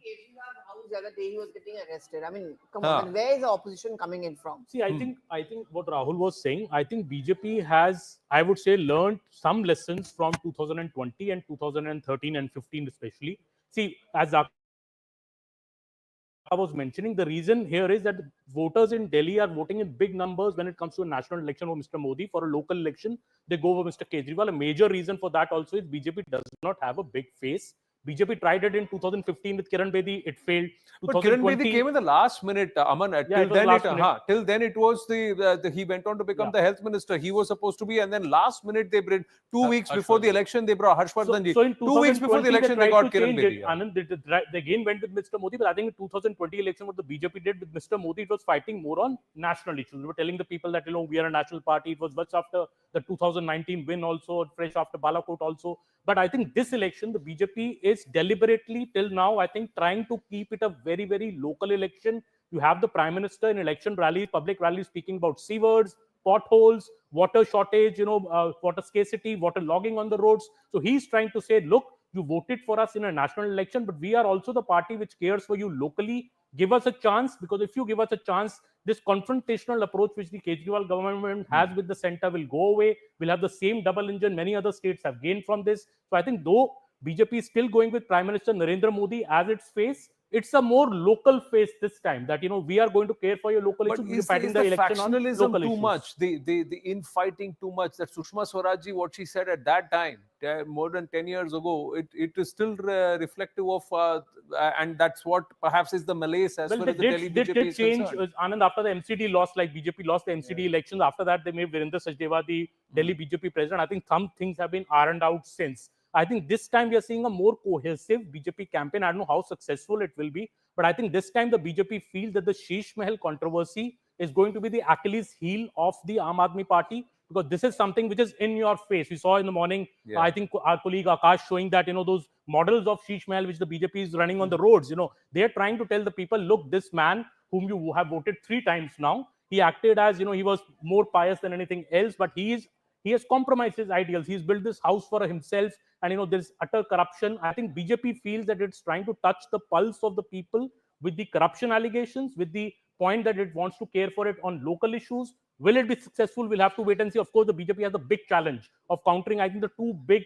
advantages that AAP has in this election. Number one, the freebies, the rupees 2100 promise for women is ringing a bell in Delhi. There have been record registrations, I believe, with the Aam Aadmi Party from women. Will BJP bring a counter to that with their own scheme? We'll have to wait for their manifesto. And number 2, of course, the BJP face. That is missing, but BJP feels with Mr. Modi as the local face, in a way, See, it but can the change record this election. registrations have happened with the Aam Aadmi Party. It's not happened with the Delhi government. It's not cabinet approved. Not happened. It's so there was not. one It's interesting not because the statistic I was scheme reading has not yet been approved. on that point, that the Election Commission also says that a number of people have come to enroll after the scheme was announced. Hmm. So As they- voters. as voters. As So- voters. So it's interesting, and a lot of them were women.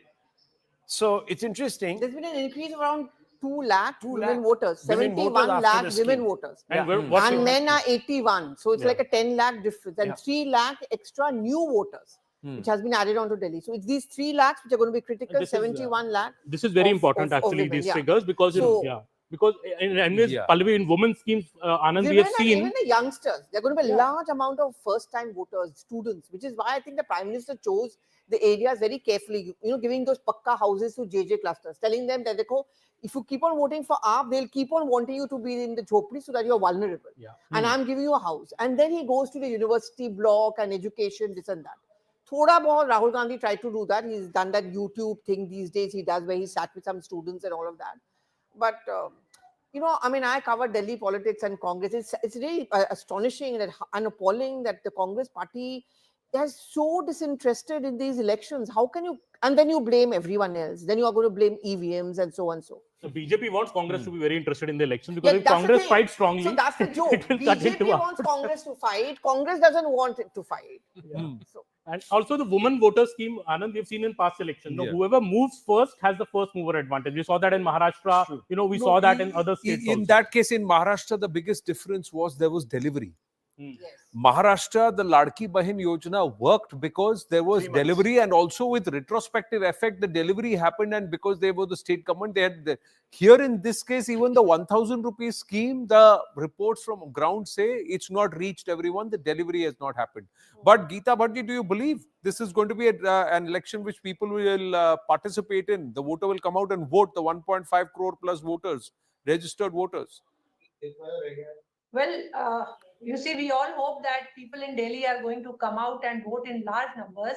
And as far as, this 2100 scheme, which the Aam Aadmi Party has just announced, there are a lot of, one has to be very, this needs to be looked at into a lot of seriousness, because there are a lot of fraudsters who have joined this campaign. We do not know who is registering all this data. People are going from door to door, and especially in JJ colonies, and saying that we are here to register so that after the elections you are going to get 2100. And there are many women, girls who are giving their data, their Aadhaar card numbers, which could be used for many kind of misgivings, and different type of fraud can be done with them. So this also something which should be taken into account by the Election Commission. And another aspect is that why is it that the freebies that are which have been discussed here, two important aspects I want to put forth, which may not be really very big election issues on the ground. One is that you are talking about free water, but what is the status of Delhi Jal Board today in terms of the debt which is there on it, and how long it is going to sustain? Whosoever comes into government, this kind of a freebie, it is, yes, there is a certain section in the society which requires this, but how long are you going to sustain it when the kind of money that was given to Delhi Jal Board, which was sanctioned money in 2015-16 of 27,000 crore, there is no accountability because it has not been spent the way, the terms and conditions with which it was given. And this is something which has been submitted by the Delhi Finance Secretary in the Supreme Court. So these are second issue that I want to put forth, Anand, is that Aam Aadmi government had signed a memorandum of understanding with Mr. Abhijit Banerjee's Poverty Lab. And there was a large amount of, we do not know how much of data of people has been, going out of this country based on this MOU. These are something which are very serious concerns, because the way Aam Aadmi Party government and the way Mr. Kejriwal has been posing in terms of Punjab and the kind of security threats which are there. These are issues which are going to But have does that long actually matter to the ramifications. voter of Delhi, Geeta Bhattji? Because Yes, in the that first, is- that's first another election, aspect. the Aam Aadmi Party won on the promise of free Wi-Fi. Whether that free Wi-Fi happened or not is a different story. Second election, they came back and they won on free Bijli. For 2 months before the election, the Bijli bill dropped. 3 months after the election, Bijli bill went up, but it didn't matter. They swept the elections. Now he's come back with saying 6 revdis. I'll give you 6 revdi. Revdi pe hi charcha karte hain. Let's talk only on what I'll give you free. And Delhi voter is coming out and saying, I want free. They're saying, see, more voters are registering to go and vote because they're going to get something free. So does it actually matter? Corruption, governance, where this money is going, as long as somebody is getting 2,000 rupees, 3,000 rupees, 4,000 rupees, or free Wi-Fi or free Bijli. Does it actually matter to the voter of Delhi? So who are we talking to? The electoral politics today is being defined by how much you're giving free, Ravi Srivastava. Anand, first of all, this free or whatever you call it, who was the originator for this? Mr. Arvind Kejriwal of Aam Aadmi Party, who started with the free water, the free electricity, the free theatre and all that in 2004. Sir, I have to interrupt you. We've got more news with respect to Delhi. There's breaking news. Just have to go across to that. This is about the 2020 Delhi riots. The center and the Delhi police has told the Delhi High Court these riots were a classic case of clinical pathological mindset planned with diabolical intention and ruthless intensity. I'm quoting what's been said in court. It left 53 people dead, over 540 injured, over 208 police officers were injured. This is the severity, gamut, and spread of these riots. These are the submissions that have been made in the larger conspiracy case involving Tahir Hussain, Umar Khalid, Sharjeel Imam, etc. Ananya now joins us with more. Yes, Ananya. Definitely, Anand, these are submissions that come out. These are blasting submissions made by the Delhi police before the Delhi High Court by the larger conspiracy case, where, Tahir Hussain, who's been fielded by the AIMM, Shifa Rahman, Ishrat Jahan, all are accused. And very clearly, the center and the Delhi police go on to say that these riots were a classic example of a clinical pathological mindset planned with a diabolical intention and ruthless intensity, which left almost 53 people dead, over 540 injured, and 200 police officers were also injured, including one dead as well. So very clearly, the Delhi police somewhere or the other pointing out that this was a large conspiracy in order to disrupt the national capital. And, it caused a lot of damage, not only by the loss of lives, but almost 93 to 200 properties were actually destroyed in this. And that is something that goes on to show the severity of these 2020 Delhi riots, where, Tahir Hussain and others are completely involved. Yes, and these submissions come at a time when AIMIM has fielded Tahir Hussain, Congress has fielded Ishrat Jahan and Shifa Rahman, again from the AIMIM. We're going to take a short break. Broadcast continues when we come back. Stay with us.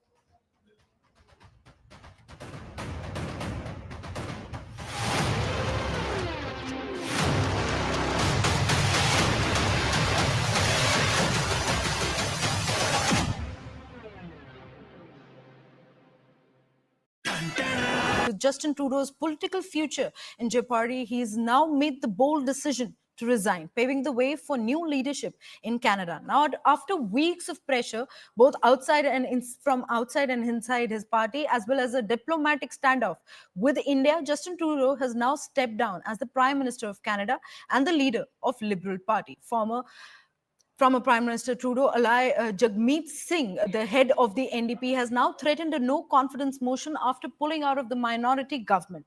This move also comes ahead of Trump taking office in the United States, with Elon Musk tweeting 2025 is looking good. Meanwhile, Trump wasted no time in responding to Trudeau's resignation, brought up his long-standing suggestion that Canada should join the United States as the 51st state. Now, this creates a major twister in Canadian politics ahead of